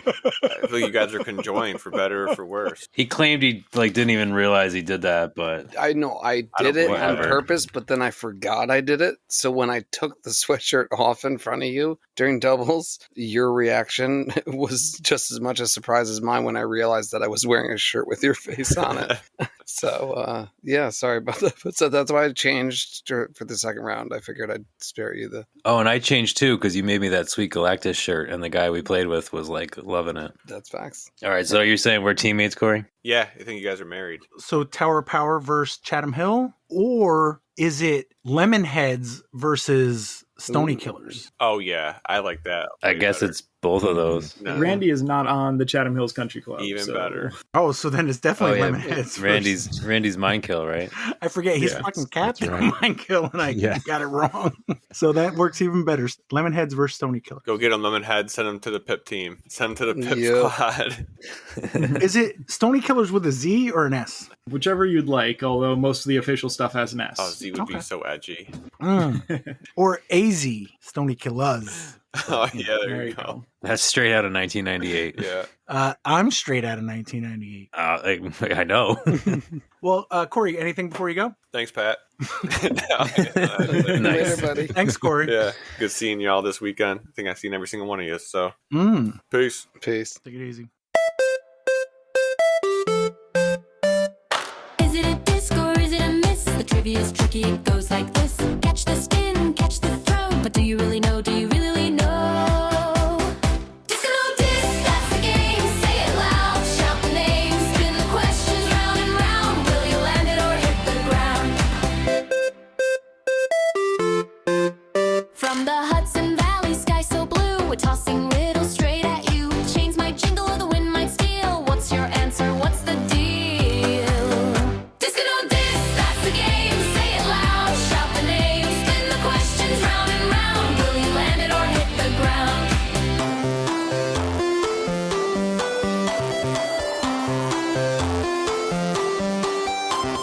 The basket's waiting, hearts are racing, trivia's flying, no time wasting. You got the aim, you got the shot. Disc or no disc, give it all you got. Disc or no disc, that's the game. Say it loud, shout the name. Spin the questions round and round. Will you land it or hit the ground? All right, so disc or no disc, Corey did mention the Lemonheads first, so they get to pick first. I got 3 categories here. What would you like? Category 1, 2, or 3? Let's go with 3. All right, question 1, category 3. What is the name of the fictional county in Georgia where the Duke cousins Bo and Luke are constantly evading the corrupt commissioner, Boss Hogg, and Sheriff Roscoe P. Coltrane?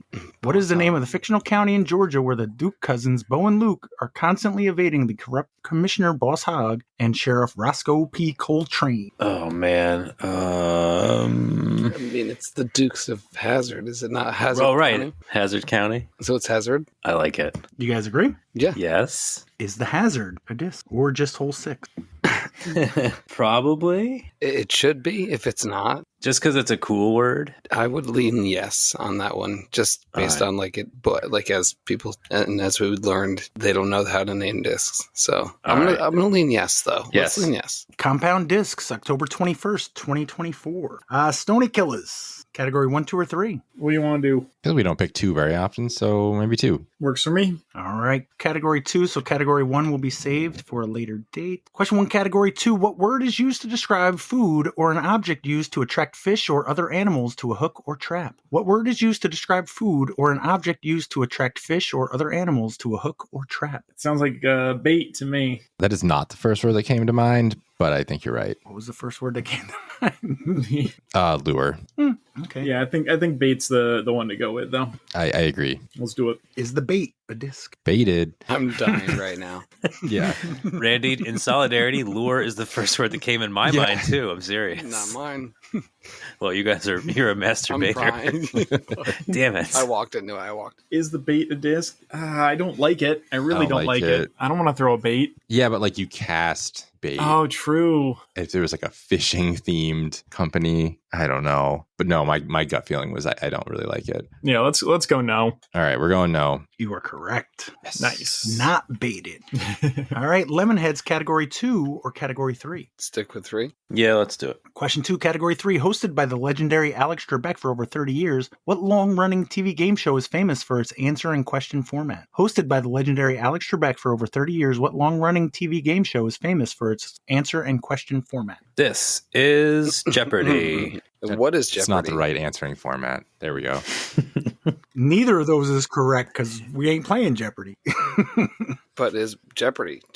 What is Jeopardy? even then you said, what is Jeopardy? I mean, but shit, Jeopardy. I just wanted to say it like the announcer. I'm right. Yeah, it's exciting. I was actually gonna say, Evan, you're queued up. Just go for it. Like, I'll take Jeopardy for 100. You going with Jeopardy? Yeah, Is the Jeopardy? Another cool word, but I don't think I like it for a disc name. yeah. I don't like it for disc golf. Sounds like trouble. Yeah, I'm gonna lean no. I mean, there is a disc called The Hazard, though, and that was from last year in October. Do they have a Jeopardy 2? I don't know. First thought was no. You pick. What is the actual definition of Jeopardy? Like trouble? Then no, I don't like it. Okay. You guys agree? We're going no. Yeah, we're gonna go. You are correct.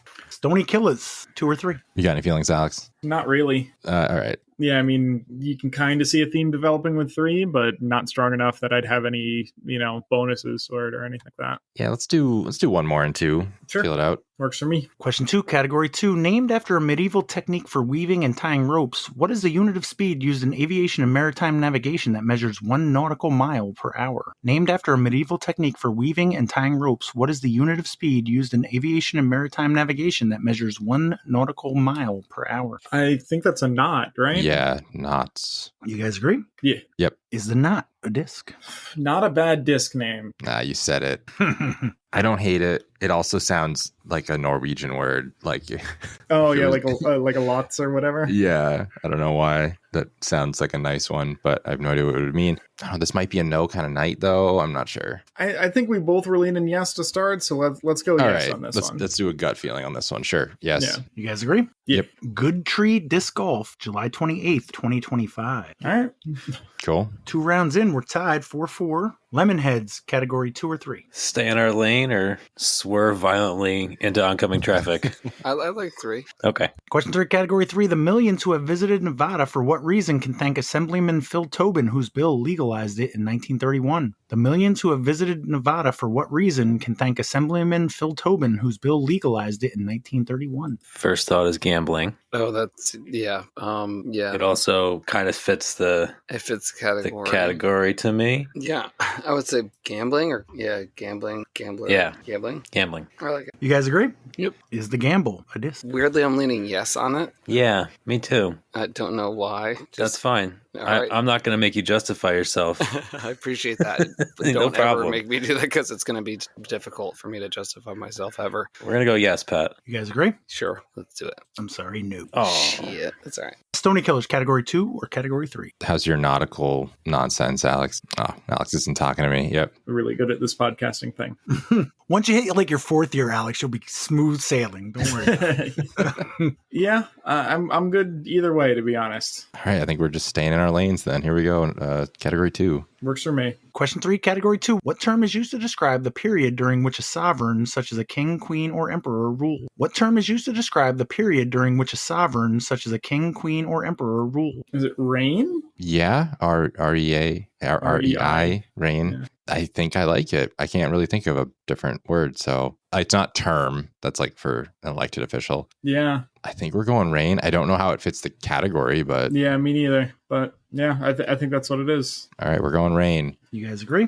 Yep. Is the rain a disc? This is one that I had in my head as a disc. I would have been confident that it was a disc. Okay, we're going with it. You guys agree? Yep. Negative, April 14th, 2025. Whoa, That is not the company that I yeah. thought made it. that was big. For a second, I thought you were just telling us we were wrong. Like negative, harshly, and like on to the harshly next telling question. you yeah. that you were wrong. Definition evaded. Prognosis negative. Negative, yeah.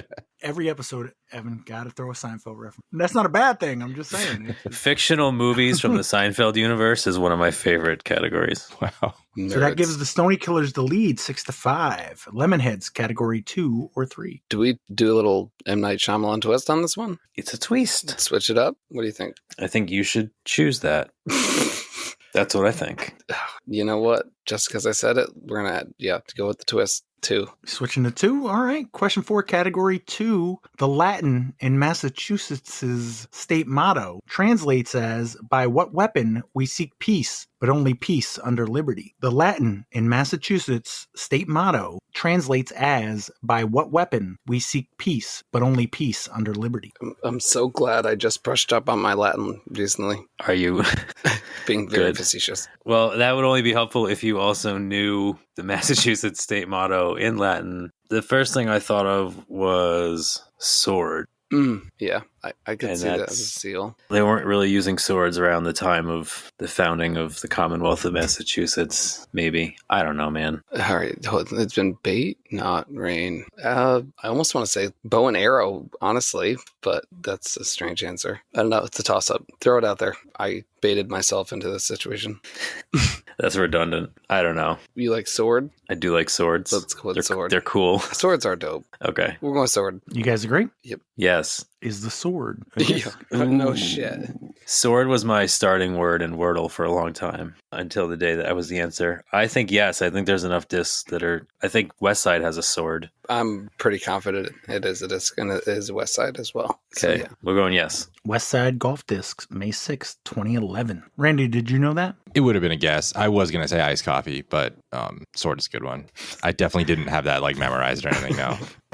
I was on mute. That was pretty funny. Yeah.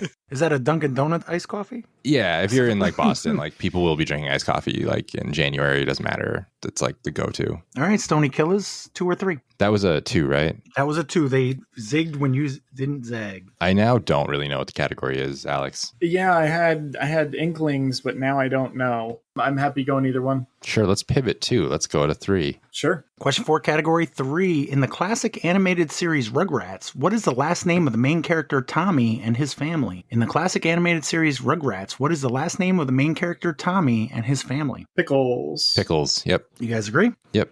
Is the pickle a disc? Maybe. That's a fun one. I'm going to toss my pickle. I want to go yes. I don't know. It's fun enough. Yeah, my instinct was it's good enough. I don't know. Like the things that I think are not good disc names often are, but this one felt like it was much better than a lot of the ones that end up being discs. So I'm Yeah, happy going if it's yes. not, it's going to be a Clash disc before the end of the year. Yeah. All right, we're going yes. Yep. Mint Discs, August 25th, 2025. Is it Mint that makes? No, it's Clash No, that it's makes all the Clash, food ones, yeah. right? Okay, I'm just. But what a good All right, question. cool. I love that question. And Yeah. I wish I picked 3, but either way. Good. It was so quick. He had it so fast. You had me double check and make sure I had the right manufacturer. That's a It was layup. Mint Disc a week ago. Well, I don't know if you guys pay attention to that. That's my error. Rugrats is definitely in my era. I was going to for say, sure. you were Yeah. probably watching it as kids. I was just aware of it as an adult. That was a staple. So Stony Killer's back in the lead. 2 rounds to go. Lemonheads, 2 or 3. Let's go back to 3. Yeah.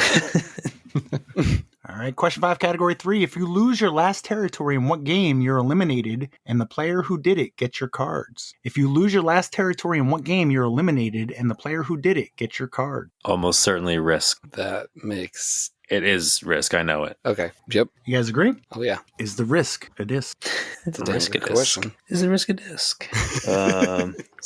I don't think so. It sounds risky.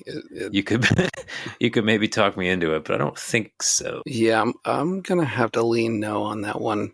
But that's a pat twist right there. I like no. I like no as well. So let's stick with that. You guys agree? Mm-hmm. We're correct. Let's go. All right. Stony Killers, 2 or 3. I assume we don't want 6. So Yeah, I mean, either way, we're getting a question 6. we get both if we take the 3. So I Yeah. think we want to go 2. All right, fine. All right. Question 5, category 2. Considered to be his last major work, Manet's painting of a bar at the Folies Bergère has some excellent detail. One bottle has the artist's signature and date, while the other are what ale brand identifiable by a red triangle on its label. Considered to be his last major work, Manet's painting of a bar at the Folies Bergère has some excellent details. One bottle has the artist's signature and date, while the others are what ale brand identifiable from the red triangle on its label. I think it's Bass. I am happy going with what you know because I do not know any anything with a red triangle off the top of my head. So Yeah, that's it's ringing a bell. I did not know how old this brand was though. So, but yeah, no, I think Bass. let's go for it. You guys agree? Yep. Is the Bass a disc? Is that BASS? Yeah, I think it is. I think it's normal spelling. How long have you played this game, Alan? No, I'm just thinking like because if it's BASS, it could be bass, which could be musical instrument or something. Classic Skrillex scenario. I want to go yes. I don't know why. My instinct was yes. Like it feels like something that could be off of a couple of different angles. It could be a disc. So Yeah, it could be music theme too. yeah, Yeah, let's go yes. works for me. You guys agree? Yes. Yep. I'm sorry, no. Dang it. No, Final round, we are tied 9-9. Does anybody have anything different? Nope. No. that feels right. That's Haven't pretty been much, keeping score. you've each I fucked don't up keep one score. disc. I mean, it's Yep. been pretty self-explanatory. Lemonheads, what question 6 would you like, 2 or 3? I don't know if I want to admit this out loud. I'm not sure what category 2 is. But we're pretty, 3. Let's just stick with 3. 3, like they all have a. Yeah, a little theme So to it. we'll go with 3. All right, question 6, category 3. What word from an ancient Greek word meaning decision originally meant a turning point in a disease where the patient would either improve or die? It later evolved to describe any decisive turning point, whether it's a person's life, an organization, or a society. What word from an ancient Greek word meaning decision originally meant a turning point in a disease where the patient would either improve or die? It later evolved to describe any decisive turning point, whether in a person's life, an organization, or a society. Derivative? I don't know why. What? I'm blanking. I mean, like what are you thinking? crisis. Okay. Can you read it again, Pat? Yeah. What word from an ancient Greek word meaning decision originally meant a turning point in a disease where the patient would either improve or die? It later evolved to describe any decisive turning point, whether in a person's life, an organization, or a society. So it has to be like demise or No, because it's like it can go either way. yeah. Okay. It's That's like true. a big kind of like, I don't know. Crisis was the first thing that popped in my head. But it's not always a crisis. It could be right. We're thinking more neutral. And it feels like it fits the category to me. Crisis. You know what? It does Yeah. kind of fit the pickle. Oh, pickle. Yeah, actually, crisis. I love it. Evan, you know what? I'm just going to go with your gut. I like it. You guys agree? Yeah. This is a crisis. It is. You're damn good. I don't love it as a disc. No, but it's going to end up being one if we say it's not. I mean, Dynamic Disc has a lot of like. There's so many new ones too. Yeah, Crisis doesn't seem like a good thing that you want to be in, but that hasn't stopped any bad names. Which way are you leaning? My first thought was no, because it's like a bad thing, like, or has a negative, but it's also a cool word. Yeah, but for that reason, I feel like we should go. I feel like we should go the other way. Just zig when we should zag. You know what I mean? All right, we'll go with your gut on this one. Yep. Let's just do it. So what are you saying? Saying yep. It's a disc. Like we know what his gut says. That's why I made him say it out loud All right, before I you had to apologize. ask that. I appreciate that because my next words were going to be, well, what the fuck are you talking about? I forget that I talk to myself in my head and forget other people can't hear when the conversations that are happening. Okay. Is the Crisis a disc? It is a disc. Yes, it is. Doomsday Disc, September Let's go, 18th, dude. 2023. Wow. All right, Stony Killers, you're down 2 points. Need both points to tie. Final question, category 2, question 6. In rugby, dun, dun, dun, dun. Perfect. In rugby, what form of contact occurs when a ball carrier is held by one or more opponents and a teammate binds onto them? In rugby, what form of contact occurs when a ball carrier is held by one or more opponents and a teammate binds onto them? Is that a scrum? I was going tackle, sticking with the nautical theme that I think is going on. I do see the nautical theme, but like they're saying like a teammate binds on. I assume that's like the thing in rugby where you got like 12 people on each side and they're each pushing against each other. That's not what he described, though. Is that not? Can I hear the question again? In rugby, what form of contact occurs when a ball carrier is held by one or more opponents and a teammate binds onto them? A teammate for who?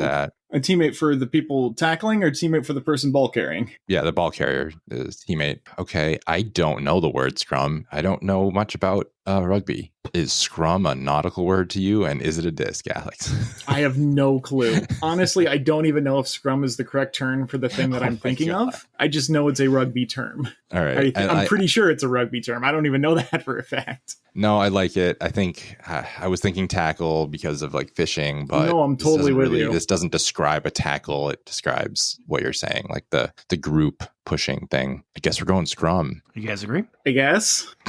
I think we do. Congratulations, Lemonheads. But in rugby, what form of contact occurs when a ball carrier is held by one or more opponents and a teammate binds onto them? Scrum is a rugby term, but I think what Pat's referring to is a ruck. Eric's muted, but he agrees with me. Shit, that would be so appropriate. I like that answer. All right, so Eric, do you agree with me? It's ruck. Yes, 100%. Does anybody have any idea what the category is? We got bait, we got knot, we got rain, we got sword, we got bass. I think Randy had it with nautical, wouldn't it? Yeah, that's all I got. I don't know. I mean, that's what I thought off bait and knot and bass, but sword and rain don't really make sense to me in there. Pirates have swords. Yeah, true. People from Massachusetts have swords.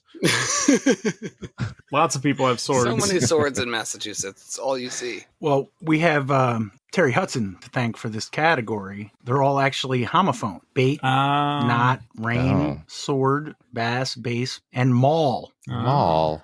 Latitude 64, April 10th, 2015. Bait was the bait because who knows BATE? Nobody knows BATE, so I baited you with bait. It's perfect. Damn. I love it. But it looks like the Lemonheads 11-9. And obviously the other category, hazard, jeopardy, gamble, pickle, risk, and crisis. I had hazard. It worked out perfectly because of hole 6 this week, but pickle popped up last week, so I had to sneak that in. Evan with the clutch crisis out of nowhere. Yeah, I would not have got that one. It would have made it much easier if I did a DC question related to it, but It feels like a Greek word too. I think that was kind of helped me. That's a good call. I thought last week, it was going to be a DC category last week, actually, early on. I'm going to try to hold off on the Marvel DC stuff for a while. It's just, I'm so limited right now by basically what discs are left in my dwindling. I mean, how many are there total, actually? At this Time to go point back in time, I think. Yeah. No, it's time to, after episode 300, wipe the slate and everything is fair game again. That's not a bad idea. Oh, shit. I agree. We're only like 8 episodes away from that. Yeah, I know. I'm saying. And I definitely didn't listen to the early ones, so. Oh, well, then get off. No. Sorry, I'm just being honest. I thought you liked that, Pat. You got mad at me for going back and listening to an old one. The first 100 or so were like not very good, and I don't blame the people on. I blame me. I had to come up with a bunch of like categories and shit. Now we run out of time, as we see tonight. We just run out of time. Any birthdays coming up? The only birthday I see is Todd Martin on the 3rd. I got Justin Hickok on the 3rd. Yeah. Oh, nice. Barrett Jones, August 31st, yesterday. Barrett Jones, wedge. Kevin Murray. Jaguar Saj on the 9th. So technically, We'll mention the Tower of Power next week. well, he won't hear it. He don't listen.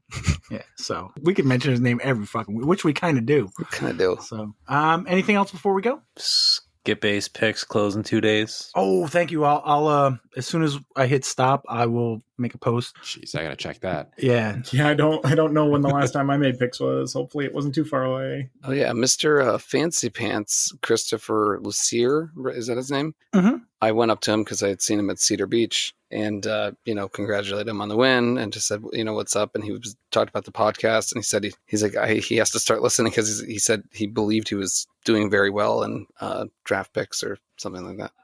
We got states coming up this weekend.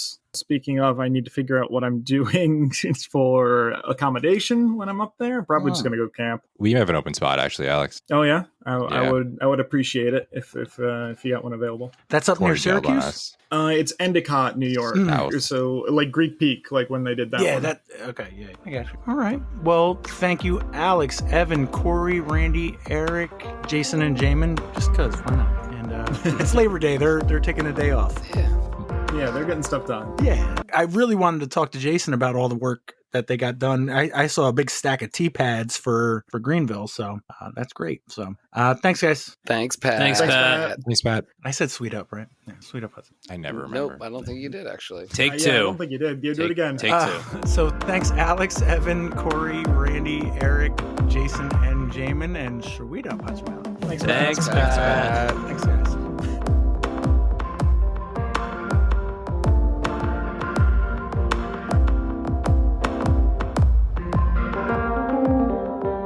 Pat, I think I gave back 2 discs at Stonykill on Sunday, and then I went to J Park and returned 3 more. And then when I got home, like, shit, I could have gave Pat his disc back. I didn't know I was going to be in until, I didn't even plan on signing up. I signed up at like 7:55 on Friday, so I didn't really expect it. I wasn't really prepared. We literally just talked about it, and it never hit me. I looked on Friday and the wait list was one person and it was Tucker. And then when I woke up Saturday morning, it was still one, but I clicked on it for the hell of it and I saw your name. Yeah, I was debating it throughout the day, but then I was like, I'll wait. You know what? I'm just going to hold off because somebody's going to drop between now and whatever. And then I was like, yeah, just iffy about it. And then I was like, fuck it. So I signed up. Literally, I think there was like 5 minutes left for registration closed. So, and then I knew going that there'd be like at least a 50% chance that I wasn't getting in. Actually, probably less than 50% chance that I wasn't going to get in just because you got to figure out of 72 people, somebody's going to oversleep,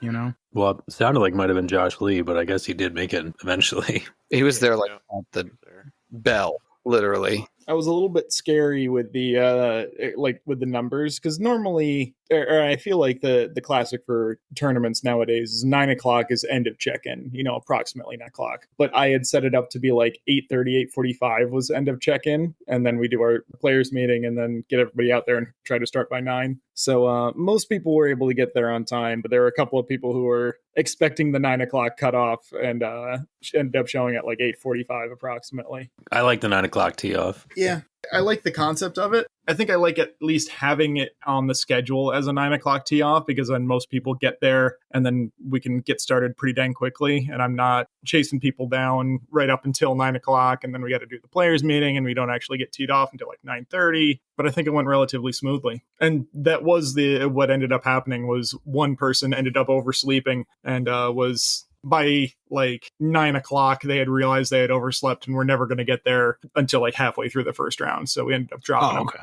I was going to ask. So you didn't hear about it until 9:00? I heard about it from a friend of the player a little bit into, I think it was after the players meeting. They let me know. So you heard it from a friend who heard it from a friend who? Exactly. Yeah. Cool. Once you're on the wait list, you got to kind of, Low expectations, 0 disappointment. Yep. I love that you showed up, though. Apparently and you that's got a to good play. way to start your first round, but won't get ahead of us. No. I know Jamin tonight, he's actually at school, which makes sense. This time of year, usually the first week or two of school, he's 50-50 at best. Yeah. No worries on that one. one. I kept forgetting, like, until he messaged me, I didn't realize, oh, wait, school probably starts tomorrow. You know? Yeah. No, that's a School big bus night. season's back. God damn it. Well, good news is it's school bus season, which is bad, I guess, but at least less motorcycles, though. That's a good thing. That's always a good thing. Nah, you're gonna get those. Oh no, yes, less. All them freaking posers. Just less, yeah. What do you guys think about a stamp for next year? I'm not the right person to ask because I'm always going for the breakfast sandwich because I think that's brilliant. But well, you got to think of 7 too. You did hole 6, which is fitting too because hole 6 was the one with the hazard and everything. So there was kind of a thing about hole 6. So a lot of that makes sense. Hole 7, that's just a little ace run, even for me. I don't really. Wait, hang on. What was the stamp for this year? It's the classic approach shot on hole 6. So if you go down the main fairway and you land, at the bottom of the hill in that landing zone and you look up at the basket, that's what the stamp was this year. I do kind of like establishing this theme of like every year it's the next hole. Yeah. Like 7 could be cool with everyone loves rock walls, at least aesthetically, not necessarily for OP line, but a gap or the green. Yeah, I don't know. I do like the idea of, kind of going with the hole numbers. It presents a potential issue when I get to 19, but that's a problem for future me. Yeah. Those are good problems to have if you're Yeah. still going at number 19. The other issue is since I didn't start with hole 1, like it feels a little bit awkward to start at hole 6, but that's not that much of an issue. I mean, in 12 years, Stonykill will probably have 40 holes once that all gets worked out. We certainly hope so. The general thought with those new holes was that the town was going to like subdivide it and sell it off, but I haven't heard any progress on that in any direction. So hopefully something happens at some point, whether we know for sure it's not happening or for sure it can happen. It'd be nice to have some more holes out there, but who knows? Is that a possibility? It was a possibility a couple years back, and we even got a couple cut in. We had a couple of holes that we were playtesting and such, but at some point the town was under new leadership, and then somebody said don't do this anymore, so we stopped. All right, so what about bringing it back to breakfast, though? What about like 2 humanoid eggs, like high-fiving each other? Some along those lines, like getting back to like cartoony art. I don't know. I do like the breakfast theme, like the scramble theme. That's what I've been going with for most of these. And I've been switching to like the whole, when I did the 4th with the whole 10's T-pad, looking now over that. And then now with the 6th. But I've liked the breakfast theme in general. I just don't know. There's only so many ways you can draw a scrambled egg. Mm-hmm. A breakfast burrito in the shape of a 7. Yeah. You just keep adding eggs every year. It's hole 7, but it's Humpty Dumpty falling off the wall into a frying pan. Oh shit! Yeah, we might need to start engaging. Who's the guy who does all the stamps? Is it Todd Martin? that does them? Yeah. Yeah, but there's also AI now, man. You could have just typed that in. Yeah, but that's a hot button I'm topic gonna be right distracted for the rest of this. I figured I'd get a rise out of you, Eric. I wasn't sure. now. AI for like fun stuff, I get that, but if I'm doing something that there's money involved, I want to get a real artist to do something like that. If I'm gonna have an artist do it instead of me. I was kind of against AI until the Disc or No Disc song, and now I'm on board. It's true. He talked about on the ride out to Stony. It is a banger. All right, don't type in 2 humanoid eggs high-fiving each other into a art generator. It's terrifying. Like a I'm Tim just going to Burton send the first sketch. result. Please for do. Yeah, holy God. Oh God. I actually dig it. That's kind of art I like collect. Thanks for that. Yep. Yeah, Why don't does it sleep have tonight. skeleton arms? I don't know. It looks What like kind of art arms do you having, expect to have on an egg? I don't even know what I would picture. That's what I think of when Yeah, you say no, anthropomorphic egg. Like that's from a show or something. I've watched that cartoon with my kids. I think my daughter had it on one time, and that's what I was thinking. Not your nightmare fuel. Yeah, I was thinking more like Cuphead style, like old Yeah. Disney style, like humanoid, like noodly arms, like cute, not skeleton arms. You gave us something from Courage the Cowardly Dog. Exactly. Yeah. I'm not sure which is weirder, the photo that AI generated or the fact that you let your kids watch something with like that. That's the weirdest thing I've seen. Like that's an egg person. It's like a depressed little egg. Yeah, it's like an egg yolk. Adventures around Tokyo, basically. All right.